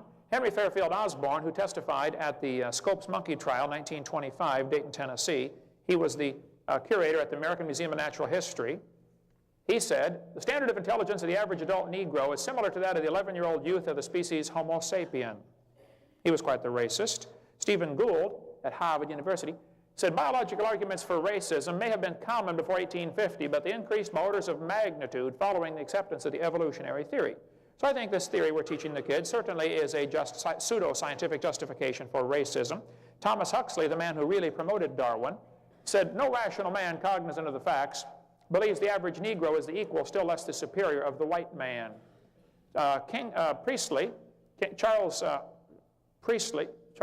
Kingsley, there it is, was the Anglican priest who said this, the black people of Australia, exactly the same race as the African Negro, cannot take in the gospel. Poor brutes in human shape, they must perish off the face of the earth. Kingsley is the fellow who really promoted Darwin and got people to accept him. Kingsley and Huxley were the two primary pushers and movers and shakers for Darwin's theory when it came out. The Mormons, of course, have swallowed this, and they think the Negroes are inferior. We could talk a long time about that if we had time. So I would point out that the evolutionary theory was used as justification for killing the Australian and the Tasmanian Aborigines. They were using the skulls of these people as displays in museums and in classrooms because their jaws are thicker. People used to go to Australia and kill the Aborigines just to get their skulls for displays. The jaws are thicker because they use their jaws more, and any bodybuilder will tell you the more you use your muscles, the bigger the bones grow. It's a much slower process, but it does happen, okay? Aborigines have a nomadic way of life. They don't want to carry a toolbox with them, so they make their tools on the spot, and they're always using their jaws like a vice. But what happened to the Aborigines in Tasmania and Australia, you will not be able to understand what happened and why it happened until you see how evolution tied in. These two folks used to go collect skulls for museums. This article says, the New South Wales missionary was the horrified witness to the slaughter by mounted police of a group of dozens of Aboriginal men, women, and children. 45 heads were then boiled down and the best 10 skulls packed off for overseas. The Smithsonian today has 33,000 sets of human remains in their basement as evidence for evolution. And I think part of this is from the theory that it's destructive. There was 1904, St. Louis held the World's Fair. 2,000 primitive people were put on display to demonstrate the superiority that white Americans had evolved farther. Anthropologist McGee designed the display. Peter Jennings told about it here in his book, Century for Young People, of ABC, by ABC Peter Jennings. Oda Benga was taken away from his wife and 2 kids and put in a cage with chimpanzees to demonstrate how he was an African pygmy. The guy went insane and killed himself. That was part of a demonstration for evolution. See the website rae.org if you want more on that. Theodore Roosevelt believed in evolution. He thought the Indians were an inferior species. Roosevelt said, I wish the wrong people could be prevented entirely from breeding. He thought the many immigrants from Europe, Scotland, Ireland, and the Orient were a threat to American society. I don't think you'll understand what happened to the Indians until you understand the theory of evolution, how it was prevalent during the 1800s. The Trail of Tears, which took place before Darwin's book came out, but evolution was popular before Darwin's book came out. Those people came right across this part of Arkansas. 1/3 of the Cherokees died on the way. Sam Houston was enraged by what happened to them. He quit Congress over it. You won't understand the Trail of Tears incident until you understand they thought they were an inferior species. Yet the Bible says we all are of one race. Evolution is also certainly the foundation for communism. Communism is based on evolution theory 100%. The founder of the ACLU, the American Communist Lawyers Union, said communism is the goal. Karl Marx, the founder of communism, wrote a beautiful paper of how much he loved the Lord when he was 17, but he went off to college and a professor destroyed his faith in first year in college. Karl Marx was one of many whose faith has been destroyed in 1 year of college from Christian homes. 75% of the kids from Christian homes who go to secular schools will lose their faith after 1 year in college. Marx later said, my objective in life is to dethrone God and destroy capitalism. Professor Wilson at Harvard University said, as were many persons from Alabama, I was a born-again Christian. When I was 15, I entered the Southern Baptist Church with great fervor and interest in the fundamentalist religion. I left at 17 when I got to the University of Alabama and heard about evolution theory. We could go all day on this one, this topic. Let's see. Evolution is not only the foundation for racism and communism. Adolf Hitler and Mussolini were strong believers in evolution. This is what motivated them to do what they did. Hitler thought the Germans were the superior race. Sir Arthur Keith wrote the foreword to Darwin's book when it was republished in 1959, the 100-year anniversary edition. He said, the German Führer has consistently sought to make the practice of Germany conform to the theory of evolution. A direct line runs from Darwin through the father of eugenics movement, Darwin's cousin, Francis Galton, to the extermination camps of Nazi Europe. Here's Hitler's book, Mein Kampf. It's full of his racist philosophy, where he talked about higher and lower races. What motivated Adolf Hitler to do what he did was this theory that there is a higher and a lower race. Hitler thought the blonde-haired, blue-eyed Norwegians were close to pure Aryan. They were the superior race. The Germans were second. They were mostly Aryan. Mediterraneans are slightly Aryan. Slavic, half Aryan, half ape. Oriental, slight ape. Black African, mostly ape. And Jewish, close to pure ape. You will not understand what happened with Hitler in World War II and 13 million people being executed, not just the ones at the camp, but in the whole war. 13 million people lost their life because of this evolution theory. When the Olympics were held in Berlin, Germany, 1936, Jesse Owens won the most gold medals, and Hitler refused to shake his hand. Hitler walked out of the stadium because he thought he was an inferior animal. We could talk a long time about that, but I don't think it's possible to understand what happened to history without tying in this evolution theory. It is not just a dumb idea, it's a dangerous religion, and we cover that quite a bit in our videotape number 5. A couple more things you mentioned in my 1 minute I have left here. Get all my notes here. You mentioned there's a Flat Earth Society. Why on earth would you bring up such a dumb idea as that? I'm not a member of a Flat Earth Society. The Bible says very clearly the earth is round. What you're doing here is it's another fallacy and logical argument. I have to get my list of all the 80 different possible fallacies you can do in arguing, but that was another one of them. Guilt by association is what it boils down to. The Bible says very clearly in Isaiah chapter 40, verse 22, that the Lord sits on the circle of the earth. Okay, so for you to say the earth is flat, it's ridiculous, okay? The Hebrew word used there is sphere. As far as germ theory, I think there's overwhelming evidence that germs are involved in disease, but it is called the germ theory because surprisingly, there's still quite a bit of argument about it, okay? A germ can be infested in a room, and some people will get it, some people won't. For instance, if you are taking oregano oil or garlic tablets, anthrax doesn't seem to affect you. So does the anthrax cause the disease, or does the lack of resistance cause the disease? Does oxygen cause rust, or does exposed metal cause rust? I mean, all you have to do is paint the metal and it won't rust. So I would agree there's a germ theory and a cell theory and all this stuff, but for you to try to associate evolution with it is a logical fallacy. There is no evidence for evolution. I would like you to share with the audience what is the best known evidence for any animal changing to a different kind of animal. What's the best evidence? Just give me the best one, okay? Save us a lot of time. I contend there is none, and I would quickly point out again that no fossil evidence could possibly count because you can't prove it had any kids. So that wouldn't work as evidence for evolution. Please tell us your best evidence for evolution. Thank you. What did you say? A kind? Yeah. The Bible says those that originally were able to bring forth. Obviously, the bringing forth determines whether it's a kind or not. Now, there may be variations now, 6,000 years later, where they can no longer bring forth because of, you know, Great Dane and Chihuahua have a few mechanical problems, but they could still actually bring forth, technically. So I'm not sure exactly where the original created kind was, where the boundaries are, and if I were asking the taxpayers to pay for my religion to be taught, the burden of proof would be on me to demonstrate where this is. I'm not asking the taxpayers to do that. You're asking the taxpayers to pay for your religion to be taught, so the burden of proof is on you today, not me. There was a, thank you. Go ahead.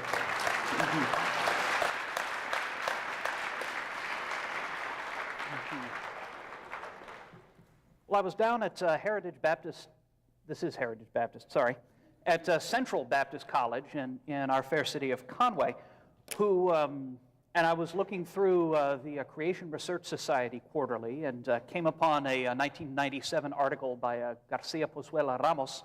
I might have gotten the name a little bit wrong, but it's something close to that, and it's 1997, in which he tried to apply definitions of exactly what kinds were and were not, specifically to the primates, reviewing various lines of evidence for what created kinds are and how we can define them for monkeys and apes. And he mentioned something, and this is there in the library, that he did not do this experiment, and I honestly don't know who did or whose idea it was, but someone tried fertilizing the egg cell of a gibbon, that's a so-called lesser ape, with human sperm. And were actually able to get the sperm to penetrate and initiate the beginning stages of fertilization. I don't know if the experiment got any farther than that. Frequently, the criterion that is used for defining a kind is interbreeding. And I remember a very entertaining presentation that Dr. Hovind gave last year, in which he pointed out that you can interbreed a horse with a donkey, you get a mule. You interbreed a zebra with a donkey, and you get a zonkey, and a zebra with a horse, and you get a zorse, and so on. But this, you know, the idea that you can at least start the fertilization process between human and gibbon sort of worries me a bit. How would you respond to that? You know, I don't want to, you know. No, it's fine. I much prefer a dialogue rather than, 10 minutes each. I don't think you'll find many humans volunteering for this experiment. And probably very few gibbons, too. Okay. So I would quickly point out this doesn't happen in nature, okay? Secondly, it did not produce a fertile offspring. If there are similarities in DNA enough to initiate the process, that still means nothing. Okay, sometimes my computer will try to load a program and then fail. Okay, so it's not a success. But horses and donkeys do not produce fertile offspring Well, yes, either. 1 out of 20,000 mules is fertile. Oh, Yeah, all right. It's pretty rare, but it does happen. But see, the fact that a horse and a jackass and a zebra are probably different, they're certainly different species, but they're obviously the same kind. I mean, any 5-year-old will tell you, they stand back and look, they're the same kind of animal. This is not the same kind as a turtle, for instance, okay? Yeah, I'm not sure exactly where the kind is, which is what I told you. And if I were asking the taxpayers to pay for my religion to be taught, the burden of proof would be on me to demonstrate this. But I'm not. All right. Well, on your, I confess to still a little bit of confusion here. Let me see if I can straighten this out. You mentioned that horses and donkeys perhaps should be considered the same kind because 1 in 20,000 mules is fertile. Since we haven't actually tested, as far as I know, I hope we haven't, 20,000 attempts at cross-fertilizing humans and apes. That's quite obvious to anyone that studies the number of chromosomes of different animals, which I cover in my seminar, you know. The chromosome number is vastly different, and certainly the length of the chromosome. There are all kinds of things to cause it problems. It's actually tough enough for human couples. Very frequently they cannot produce a child because it just takes one little minor problem, and there's a large percentage, Doctor, maybe you know, the percentage of human couples that are infertile that would love to have babies that cannot. I mean, well, there. I actually looked this up. Looked at chromosome numbers for horses and donkeys, and if memory serves, horses have 64 and donkeys 62. I could have that backwards, but they only differ by 2 chromosomes, and yet they are part of one kind because, you know, for the reasons that you've just outlined so clearly. The problem is that humans have 46 and apes have 48, and the difference is, again, only of 2 chromosomes. So in one case you have a difference, but it's not enough to put horses and donkeys in different kinds. In another case you have a genetic difference, but it is enough to put humans and apes in 2 different kinds. And I'm not quite sure, I'm looking for, you know, some sort of logical consistency I can take back to tell my students, because they ask questions like this. They're a smart group. That's a fair question. They're the, you know, finest university students in the state. Whatever those people up in Fayette, whatever it is, may say about the matter. UCA rocks. The number of chromosomes is an interesting study. It is indeed true that chimps have 48, humans have 46. Tobacco also has 48.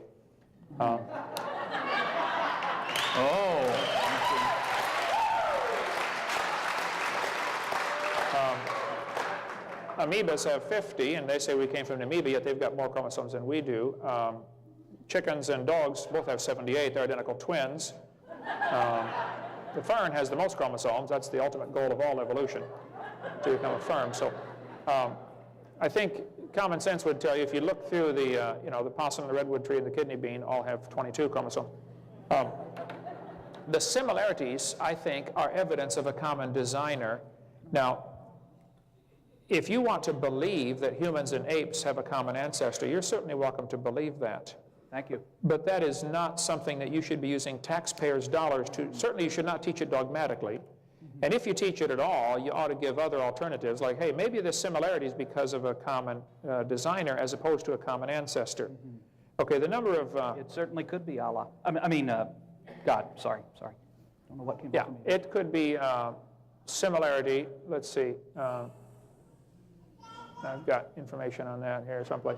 I have over 4,000 pictures, so it really helps if you ask your questions in the same order that I have my answers. That will speed things up. All right. I actually agree with you about the use of taxpayers' money to fund the teaching of fraudulent theories. And you had an excellent solution for this on your website last year, and it doesn't seem to be there now. But at one time you had a very long explanation about why you did not, in fact, pay federal income tax. And it had to do with federal income tax is not charged to you as a citizen. It's charged to a fictional legal corporation. that was created by the government. Yeah, this is another... And this is shown because your W-2 forms and things like that have your name in capital letters, which legally does not refer to you, which would be your name in capitals and lowercase. What you're doing now is another logical fallacy called red herring. You're trying to draw attention away from the argument by focusing on, or ad hominem argument, attacking me personally. I have nothing to fear whatsoever for IRS or anything else. I mean, obviously they're big boys. Why would you worry about it? You know, they can take care of me just fine. But I believe everybody should obey the law, including the government, and I do. And if you're going to try to accuse me of breaking some law, you need to be better be prepared to defend that. Oh, okay. I was not accusing you of anything. In fact, I kind of approve of the idea. Okay. Getting us back on target, we want to allow you a few minutes to discourse with each other. But getting back on the subject, we do want to ask More questions. There we go. Sorry? There we go. Whose work I've seen by the name of Ken Ham. I believe he leads Answers in Genesis. Is that right? Yes, good friend of mine. And I believe it was on his website that he gave the suggestion that when a teacher presents the idea that the universe is millions or billions or cajillions or whatever they're up to these days, old, that the response is, how do you know? Were you there? I have actually gotten that response from several students of mine in the non-majors biology course I teach. When I ask them, do they have any questions? The response is, how do I know? Was I there? Well, the answer is I wasn't. So all I really know is that the universe is at least 32 years old. I was there for that portion of it. The rest of it is complete speculation. I was not there for, the Civil War, the Revolutionary War. All we have is indirect evidence for things like that, but we don't have direct demonstration that any things like this happened. So I'll just say that I definitely know it's older than 32 and leave it at that. Thanks. All right, very good. And I can testify it's at least 49. I think the type of evidence we have for the Civil War is vastly superior to the type of evidence we have for evolution, okay?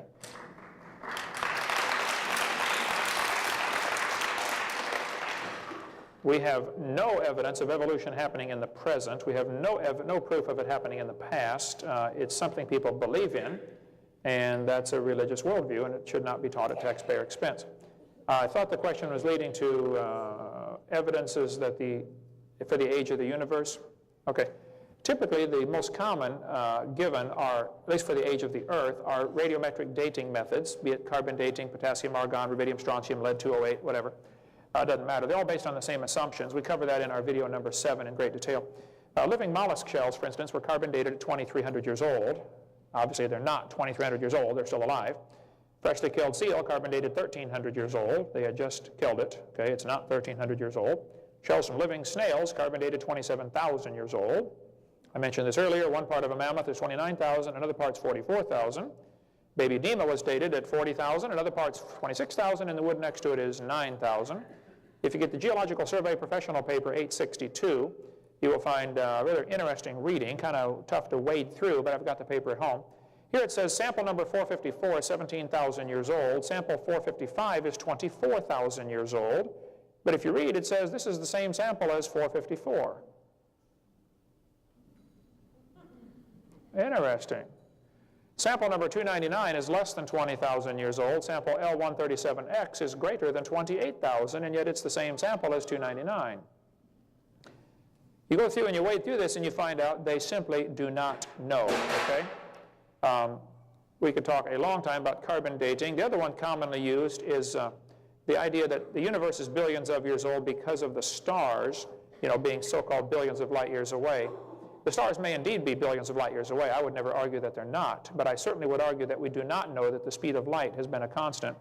I also would argue we cannot prove the distance to the stars. They probably are billions of light years away, but we can't measure beyond about 100 light years. And we don't know what light is, okay? At Harvard University in 1999, they slowed light down to 38 miles an hour. The next year, they slowed it down to 1 mile an hour. The next year, they brought it to a full stop. The speed of light was brought to 0. Done at Harvard University and Harvard Smithsonian Center for Astrophysics, and also done at Cambridge. At Princeton University, they speeded light up to 300 times the speed of light. Speed of light has decreased rapidly in the observable time span. Here's a chart showing the decline of the speed of light. We could talk a long time about that. Here's a couple of quick quotes here. The speed of light was apparently exceeded by a factor of as much as 100 in 2 published experiments. The speed of light was 10 billion times faster at time 0. Speed of light may have changed over history, the study says. This is August of 2001. We've got the entire article here if you'd like to read that. The shocking possibility is the speed of light might change in time during the life of the universe. So I think we do not know that the speed of light has always been consistent. So typically the most common arguments for a great age for the universe are the speed of light, you know, the distance to the stars, and the radiometric decay. Now it doesn't matter which radiometric decay you use, be it potassium argon, rubidium strontium, lead-208, lead-20, you know, it doesn't matter. They're all based on obvious assumptions. 80% of potassium in a small sample can be removed by distilled water in 4.5 hours. You mentioned skull KNM-ER1470. Richard Leakey found this skull in 1972. Before he found it, the KBS Tough had been dated by many methods at being 212 million years old. When Leakey's famous KNM-ER1470 skull was found in 1972, under the KBS Tough, it really caused quite a ruckus in the paleontological community because you can't have a human skull that old. So they quickly decided, well, we must have misdated the KBS Tough. Even though it had been dated many times before, including Nature magazine, April 18, 1970, they said the KBS Tough is 212 to 230 million years old. Richard Leakey finds a relatively normal human skull, and obviously a skull, under the KBS Tough. Well, they said it can't be, something's wrong here. So they redated the KBS Tough. It took 10 samples, and now the numbers range from 0.5 to 2.6. That's a 500% error. Your Honor, I don't think they know. We mentioned how the age of the Earth has been inflated down through years, you know, going from 70,000 to now current 4.6 billion. The Earth is getting older, 21 million years per year. Basalt from Mount Etna in Sicily was potassium argon dated at 250,000 years old, yet they knew the lava flow was just shortly before the time of Christ. Hawaiian lava flow, 1801, was potassium argon dated at 1.6 million years old. It's only 200. Mount, however you pronounce that, in Hawaii was 8.5 million years old from a 1959 lava flow. Mount Etna in Sicily, I climbed Mount Etna, dated 700,000 years old. Here's another one from 300,000. The new lava dome in Mount St. Helens, 1980 eruption. The new lava dome was built over the next few years. Lava samples were taken fresh, and they gave ages of anywhere from 0.35 million, that's 350,000, to 2.8 million for lava that is brand new. So when you date a sample of known age, it doesn't work. When you date a sample of unknown age, it is assumed to work. So we have God's word that the world was made in 6 days, about 6,000 years ago. We have God's word that tells us there was no death until Adam sinned. We have human records going back about 5,000 or 6,000 years maximum. We have many examples of geologic features that are simply indicating the universe cannot be billions of years old. Erosion rates of mountains, for instance, indicate that at the current erosion rate, the mountains will erode flat in 14 million years. And yet they tell us we have fossils that are 300 times older than that, still above sea level. They should have been recycled, washed out to sea 300 times at the current rate of erosion that we observe. We observe all sorts of physical factors that tell us, that put limits on the age of the universe, and I think I would just as soon trust God's word until it's proven wrong, as opposed to doubt God's word until it's proven right. So that's my position.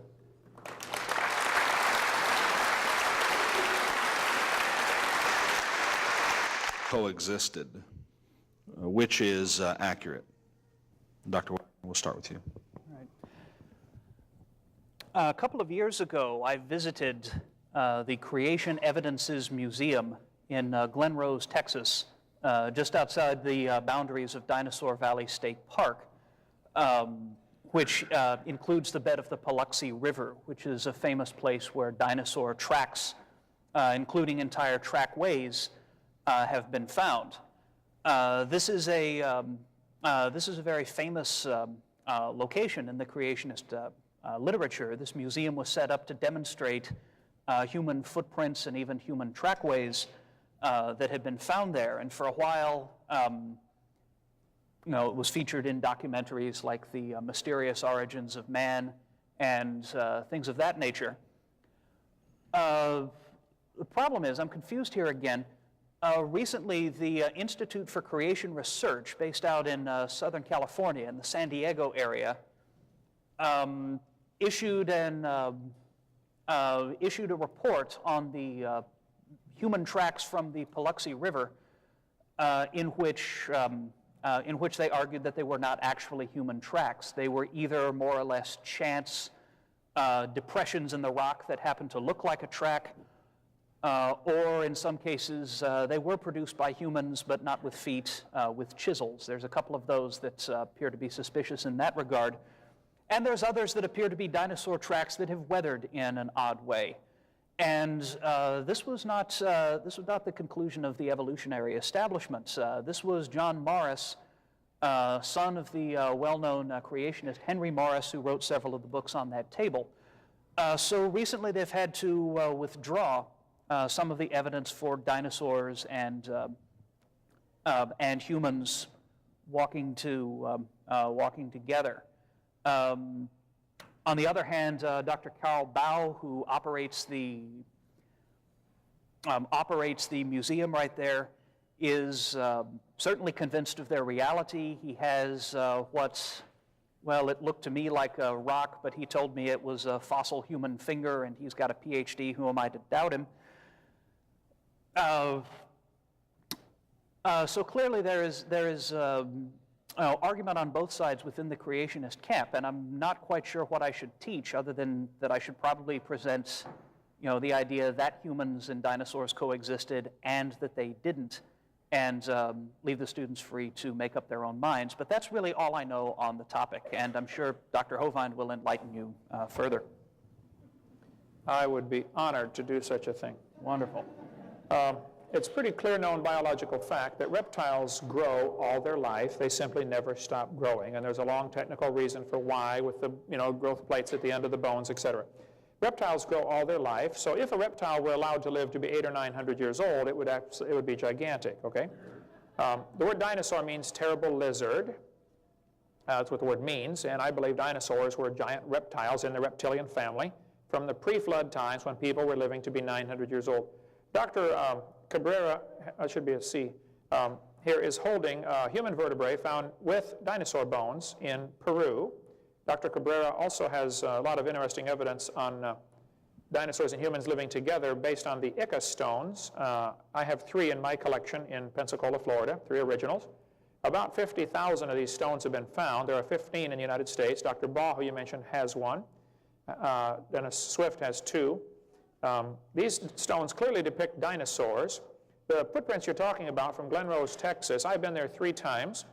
The limestone layers there are pretty interesting. When it weathered, eroded rapidly in 1908 in the flood, a 2-foot layer of limestone was peeled off and moved downstream. About 20 miles, they found the fragments that were peeled off, some pieces as big as a van. Underneath were thousands of dinosaur footprints. So they made Dinosaur Valley State Park. It is still there today. It costs $5 to get in. Well worth going to see. Go in July or August, and you're probably going to have the river dry, and you can walk in the footprints much easier. During the 30s, in the Depression, the sandbags were set up to block off part of the river. It's not a very deep river, normally a couple of feet. And they pumped out areas, and they chiseled out large blocks of tracks to save them in museums. American Museum of Natural History got a large block of tracks and built a dinosaur on top of it. Here's Tom Pendley, the famous photo of him sitting in the dinosaur footprint. Roland Byrd is the one who was in charge of excavating the tracks in 1930. He was American Field Museum explorer. He said he saw clearly defined human footprints with the dinosaur tracks, 15 to 20-inch long human footprints. Dr. Daughtery was a chiropractor in Glen Rose for 17 years. I met him and talked to him. He spent thousands of hours measuring, documenting all this stuff on human footprints. Knowing, being a chiropractor, he understands a little bit about the biomechanics of walking, and said there are clearly human footprints. That was after his 17 years of research. I don't know if your couple days down there was equivalent to that, but there are thousands of dinosaur footprints found. They're not hard to find. Dinosaur footprints are found everywhere. Back in 1884, Earl Flint, a geologist representing the Peabody Museum, was working in a rock quarry in Nicaragua and found fossilized human tracks 16 to 24 feet below the surface. He describes the whole thing in his book here in 1884. We won't take time to read it all, but there were barefoot as well as well-defined sandal-footed impressions, supposedly over 200,000 years of age. Now, Mr. Flint is all confused because his evolutionary teaching at Harvard University has destroyed, I think, the logical thinking process where you're not allowed to think outside of the evolutionary box, as opposed to, hey, maybe these creatures made these footprints in the flood, okay? He says the sandals appear to have been designed both for comfort and protection. 1882, inmates at Carson City, Nevada found several human tracks, 18 to 20 inches long, footprints of a giant. Okay, all this is in Earl Flint's testimony here. Here's a photograph of the tracks. You can get the website omniology.com if you want more on that. These are the human tracks with the person standing here crossing a set of dinosaur tracks. The pictures are in the church over there if you want to go look at them. Dr. Daugherty is the one who took these photographs of human footprints. You need to understand there's a catch-22 situation here. We don't need to find human and dinosaur tracks together. If a few dinosaurs are still alive, that would solve the problem completely. No one has ever found human and chicken footprints in the same rock strata together. Does that prove humans and chickens did not live at the same time?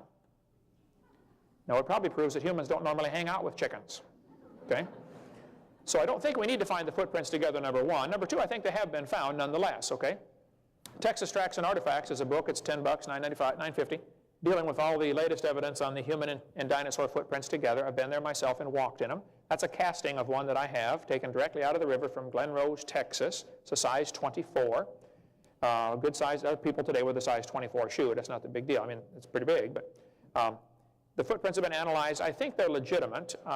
The reason ICR withdrew their support, and I was with John Morris yesterday. He's a good friend of mine. I love ICR and what they do.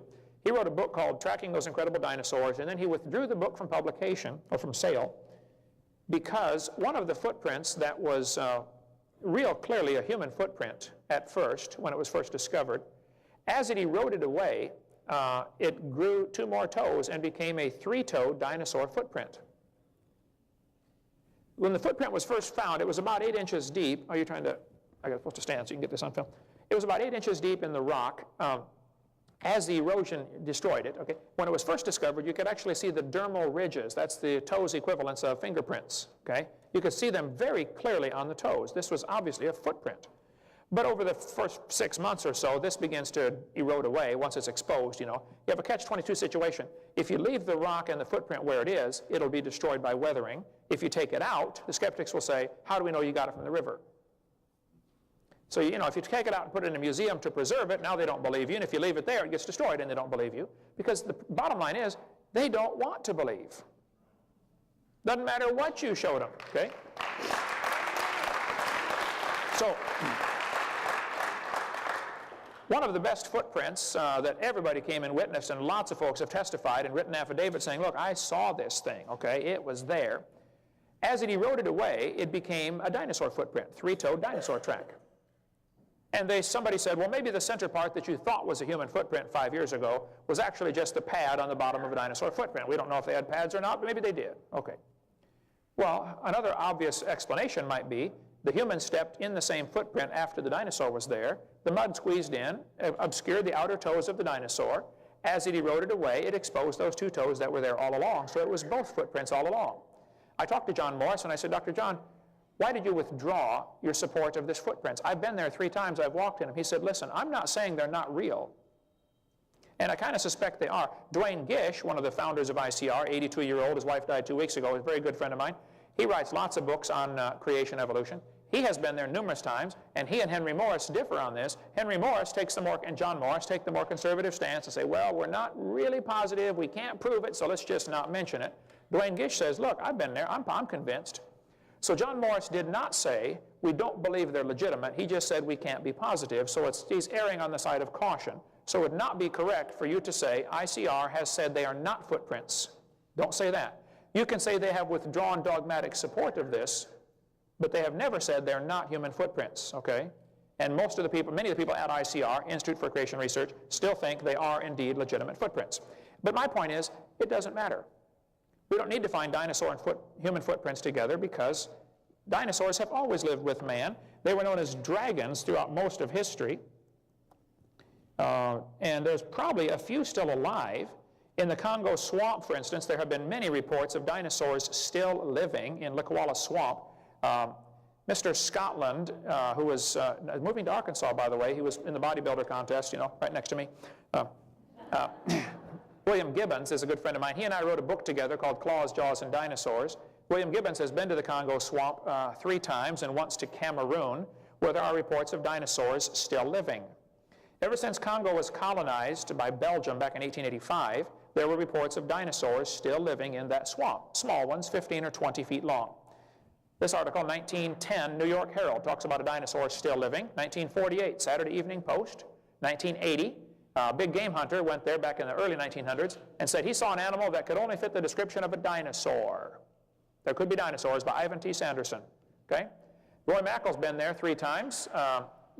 Then they report dinosaurs called Mokele Mbembe, small ones, still alive in the swamp right now. So I think there's a fairly good amount of evidence that there could be a few stragglers still around. Eugene Thomas, missionary, was there, a friend of mine. He's in Ohio now, retired. He was for 42 years in the swamp as a missionary. He said, oh yeah, I had 2 pygmies in my church that killed one and ate it. For sake of time here, since they're giving me the 1-minute warning, I'll just try a couple of other examples. We've got plenty here. 1925, this animal washed up on the beach. That's the head. Here's the mouth. Here's the eyeball. Here's the neck. I talked to the guy who wrote this book, Randall Reinstead. I said, Randall, can I get those pictures? He said, you know, those are in the archives at Berkeley University. I went and checked out the pictures, wrote my book. I got so many articles about this saying, wow, write more on this. I went back to get the pictures, and they said, we don't have any pictures like that. And they have no record of them ever having had them. They disappeared. Who knows what happened? But the neck on this creature was 20 feet long. One atheist wrote me a letter and said, Hovind, you're so stupid. Don't you know that was a whale? I wrote back and said, just exactly where is the neck on a whale? The people who examined it, like Mr. Wallace, who was the president of the Natural History Society for British Columbia, he was there, stood there, examined the thing. Here's what he said. My examination of the monster was quite thorough. It had no teeth, its head is large, the neck 20 feet long, the body is weak, and the tail only 3 feet in length from the end of the backbone. With the bill like it possesses, it must have lived on herbage and undoubtedly inhabited a swamp. I would call it a type of Plesiosaurus. So I've done an enormous amount of research on dinosaurs that might still be alive. So I think the man and dinosaurs together to a creationist is not a problem. If there aren't any alive, it wouldn't bother me. But I think there's good evidence they have lived with man all through history. They were known as dragons through most of history. 1841, we changed names and now call them dinosaur. Thank you. At the beginning of this debate, I made some statements about what I was going to do in my evolution class. I stand by those. They're the way I've always taught my course. I don't believe I have the power to brainwash my students into abandoning their faith. If I did have that power, well, what I would brainwash them into doing would be my stack of dirty dishes, which is more important than I get done than the other alternative.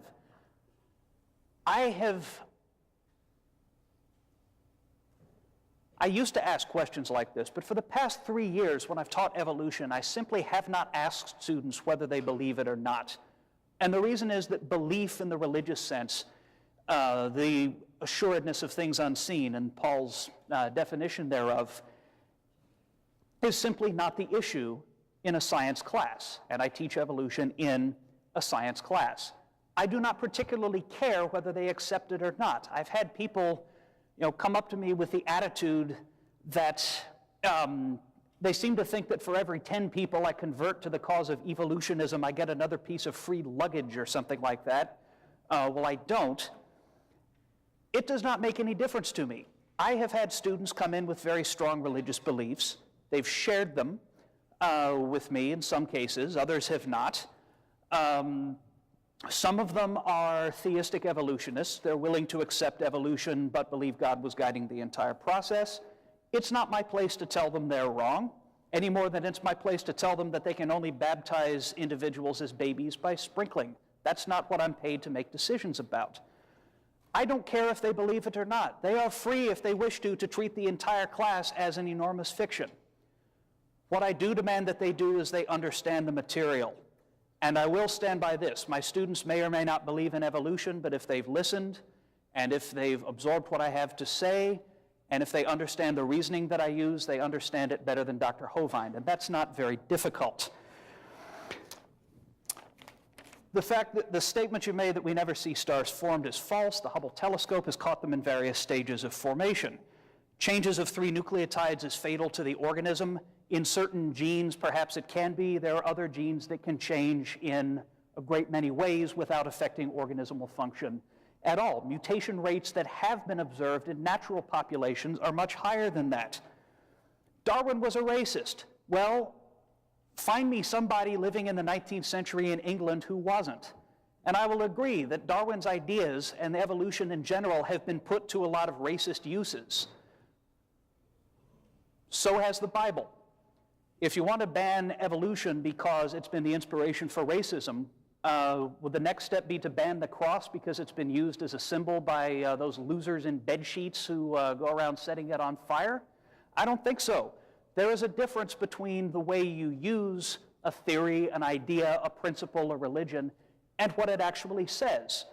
And Darwin was not PC by modern standards. Nobody was PC by modern standards. If you cut all the racists out of history, you would pretty much have to get rid of just about all 18th and 19th century history and literature. He was ahead of his time in a number of ways, believing, for example, that passionately opposed to slavery. Stephen Jay Gould, whom you cited in support of your position, has written entire books on how evolution really does not support racism. What it supports is, as you said, the unity of humankind, that we are all of one family, we are all of one species, we are all descended from a common ancestor. That's Gould's position. That's the position of most. See here, some of the human evidence you mentioned, Nebraska Man and Piltdown Man, those are not seriously being taught as evidence for or against human evolution. And the reason is, science is constantly shifting. Science is constantly changing. All too often, science is taught as a set of facts that you just sort of memorize, spit back out on the paper, and then you're finished. Science is not that. Science is not the facts any more than a house is just a pile of bricks. Science is a constantly renewing process. We've seen some examples of this about the Haeckel being brought up on court charges for falsifying certain of his drawings. What Kent didn't tell you was that later versions of the same drawings were considerably more accurate, and I say this because I've checked them against actual embryos. He talked about inaccuracy of radiometric dates, and I teach my students about these. There are plenty of things that can screw up a radiometric date. There are plenty of reasons you could get a wrong answer. There are also plenty of ways that we cross-check radiometric dates and can assess their accuracy, and when they don't seem to work, can find physical reasons why they don't operate. We can find physical reasons why they've gone wrong. If your clock or if your watch suddenly said it was 10:47 in the morning right now, you probably wouldn't conclude that our entire system of timekeeping is utterly flawed. You'd assume that something had gone wrong with your watch, something quite ordinary. The same thing exactly can take place in rocks. Well, exactly, except it doesn't involve gears and things like that. But the same processes can be affected, but we can tell when they have been. I teach my students that radiometric dating is not 100% accurate. I mention its fallacies, I mention its flaws, and I mention the ways that we can correct for this sort of thing. My last statement is this. Arkansas Bill 2548 was put out to eradicate inaccuracies, theories, suppositions, etc., and unproven ideas, religions, as Dr. Hovind says, from textbooks that are purchased with taxpayer money. Even a really good textbook is about 5 years behind the times, sometimes quite a bit more. Sometimes publishing companies don't update. Any textbook that you purchase, whether it deals with evolution or anything else, is going to have a certain number of oversimplifications and flaws and inaccuracies and things that we now know are wrong, sometimes because they're not written well, sometimes because they're just copying older versions, and sometimes because they haven't caught up with the new science. Dr. Hovind's presentations on human evolution have not caught up with the new science, because I can think of about 6 or 7 new fossil forms that have been found that have some bearing on where humans came from. Even though he says that fossils provide no evidence for evolution, that's like saying gravestones provide no evidence for history. And so if you support this law, you might as well ban all textbooks right now, because science is not merely a set of facts that you memorize and then get rid of. It's a constantly changing field. It's a constantly changing way of thinking, of coming up with reasonable approximations to the truth and then discarding them when they don't work and coming up with something else. And evolution, regardless of what Dr. Hovind says, is very much a part of that tradition. We are constantly revising, we are constantly updating, we are constantly tossing out bad and putting in better. We haven't absolutely proved it yet. We haven't absolutely proved anything. You will never prove anything absolutely anywhere in science.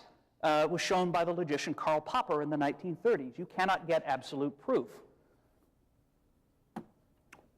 What you can get is, all right, you're putting up the stop sign, so let me see if I can finish this in an orderly fashion. What you can get are better approximations to the truth that is in fact out there. Evolution is very much a part of this growing process. Evolution is as sound a science as anything you are going to find. And while I don't demand that my students accept it, and I don't demand that they surrender their faith, my goal as a teacher is to give them a sense of this dynamic nature of how it changes and how it grows and how it improves.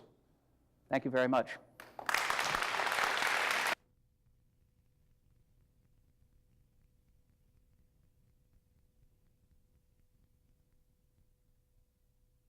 There we go. Well, I'm glad to hear that you admit science is constantly changing and improving and progressing. When you get all done climbing the mountain of truth, you will find the Baptists were sitting there all along.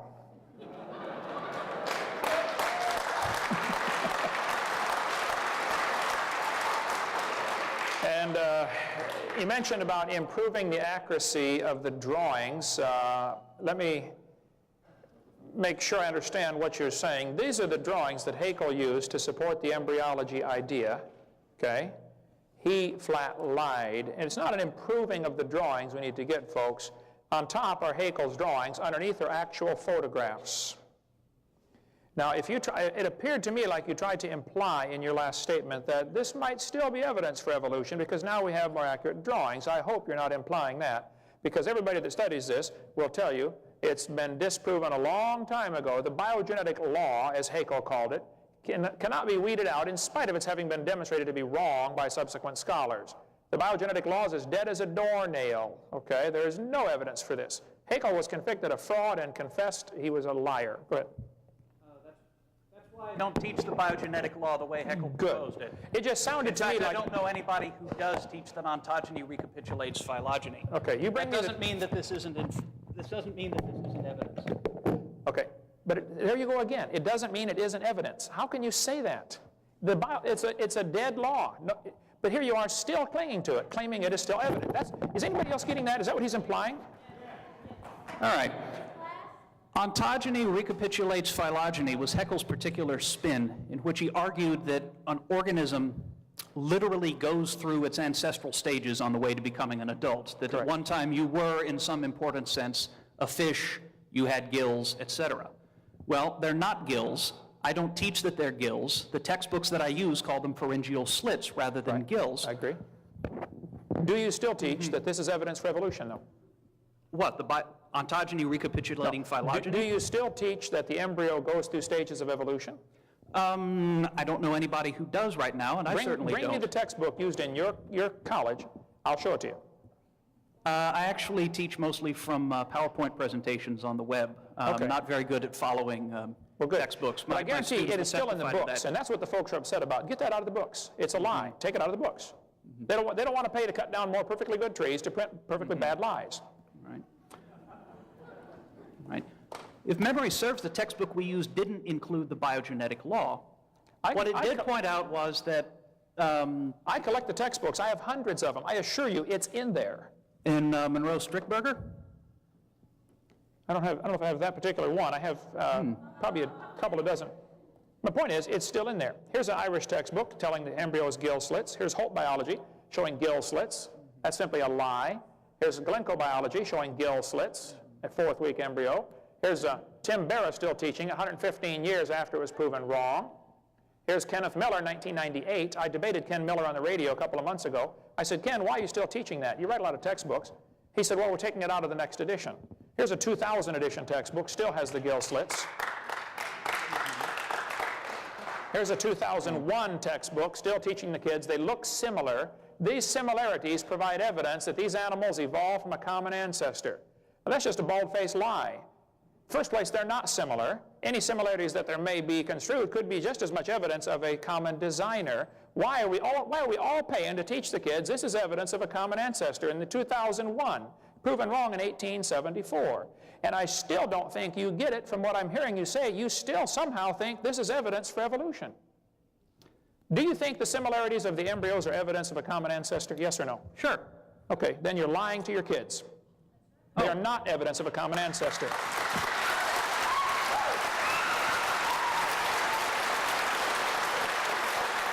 All right.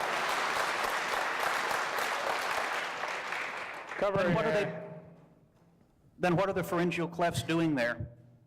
That's part of the development process. It's like, why are there rivets on the frame of a car? You got to have it to hold it together, you know. The fact that we may not understand everything doesn't prove it's proof of a common ancestor. You're still not getting the point. All this might be proof of a common designer. Why wouldn't you be willing to admit that? Kids, it could be a common designer. But the textbooks don't teach that. And everybody, and I know that's got a brain in their head, resents that. It certainly could be evidence of a common Well, tell designer. the kids that. One question. In my current class, I think many of the students are from a Christian background, but I have at least one practicing Muslim in there. Should I tell him privately that it was Allah and everyone else that it was the God of traditional Christian belief? Oh, Allah is certainly not the God of traditional Christian belief. They're very different gods, okay? All right. In Turkey, there's actually a rather large creation science movement that's been gathering steam over the past few years, led by this book by a man named Harun Yahya. Every so often they send me junk email, which is kind of a pain because it's in Turkish, which my conversational Turkish is a little bit rusty, you see. But they use essentially the same arguments that I've seen you present, that I've seen others present, in some cases almost the same diagrams, with the exception that where you would write the God of the Bible, they write Allah. How do we decide the difference between those in a scientific manner? Well, I think we're getting way off topic on that. I think when you read the Quran and it tells you clearly you're supposed to execute anybody who won't convert to Islam, right away you ought to red flags ought to go up and say, we got a dangerous bunch of folks out there, okay? Okay. Now, to get back on topic, let me finish my closing comments, and then we'll I got to speak again tonight, but otherwise I'll stay as late as possible. This textbook shows the kids Grand Canyon, and it says, over millions of years, the Colorado River carved out the Grand Canyon from solid rock. That's just simply a lie, okay? It's a fact the Grand Canyon exists, but it's not a fact of how it happened, okay? There are two interpretations of that. I'm going to cover that tonight. This textbook again says the Colorado River has cut through layer upon layer of rock over millions of years. Well, now hold on a second. If you built a dam across the Grand Canyon, that would take a lot of dirt, by the way, but if you did, a giant lake would back up behind you, covering several states. A massive lake would form. There's a huge drainage area.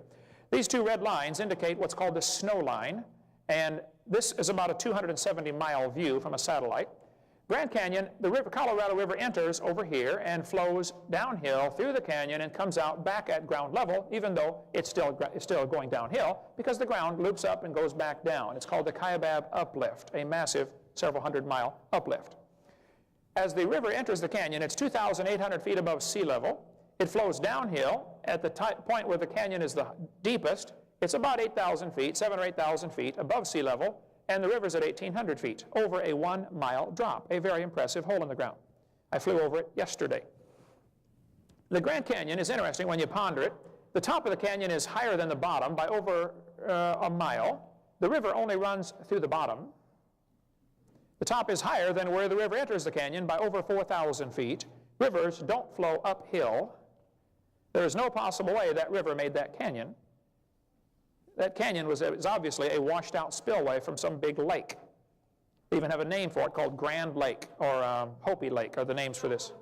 Interrupt one at a time here, please. The rivers that come together, when rivers join together, like your Mississippi and your Missouri up here at St. Louis, they very often come in at what's called acute angles, less than 90 degrees. That's typical for river dendrite patterns to come in at angles because they continue flowing the same direction.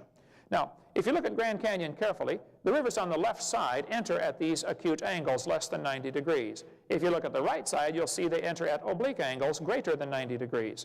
This is obviously a lake that was draining, and the water ran down the dam to hit the channel to turn around and go back out. They're called barbed canyons. So it is simply a lie to tell the kids the Colorado River formed Grand Canyon. That is not geologically or physically possible. Here's the problem here. Will somebody haul him out, please, and take time to get, well, I'll take questions in a minute, okay? The Bible says in 2 Peter chapter 3, in the last days scoffers would come who would walk after their own lust. Now, the reason people scoff at God's Word is not because there's a scientific reason to do so. Some people don't like that book because it chaps their hide, okay?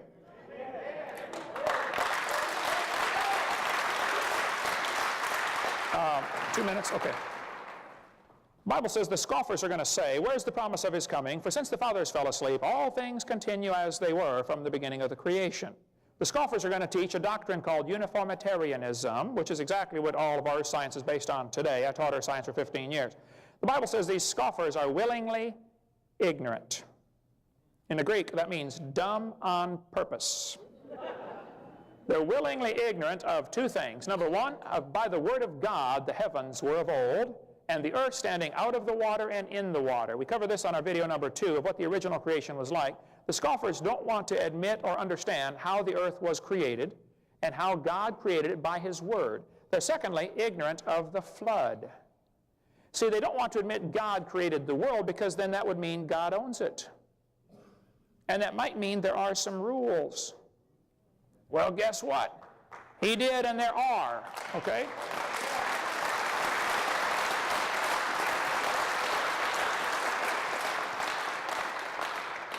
They also don't want to admit there was a flood because that worldwide flood in the days of Noah is proof positive God has the authority to judge his creation. And he's coming to judge it again whether you like it or not. And Dr. Wagner, my goal in doing these debates is to help students that have to learn this evolution stuff to see the other side. But another very serious goal I have, I want to win you over to the biblical creationist viewpoint. I really do.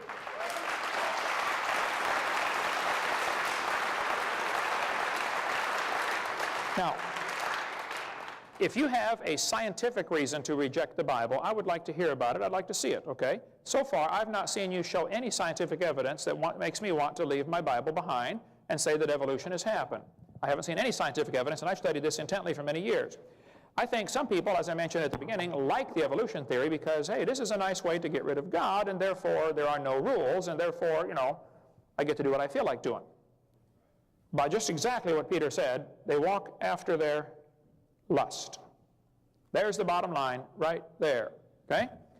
And if I was going to invent a God, I would not invent one that tells me I can't do some things that you like to do. We didn't invent the Christian God. We just are trying to obey and do what he says, okay? If you're here today and you're not a Christian, you ought to become one because we're all going to stand before this God that judged the world once before, and he's going to judge it again coming real soon to a city near you. Thank you so much for coming.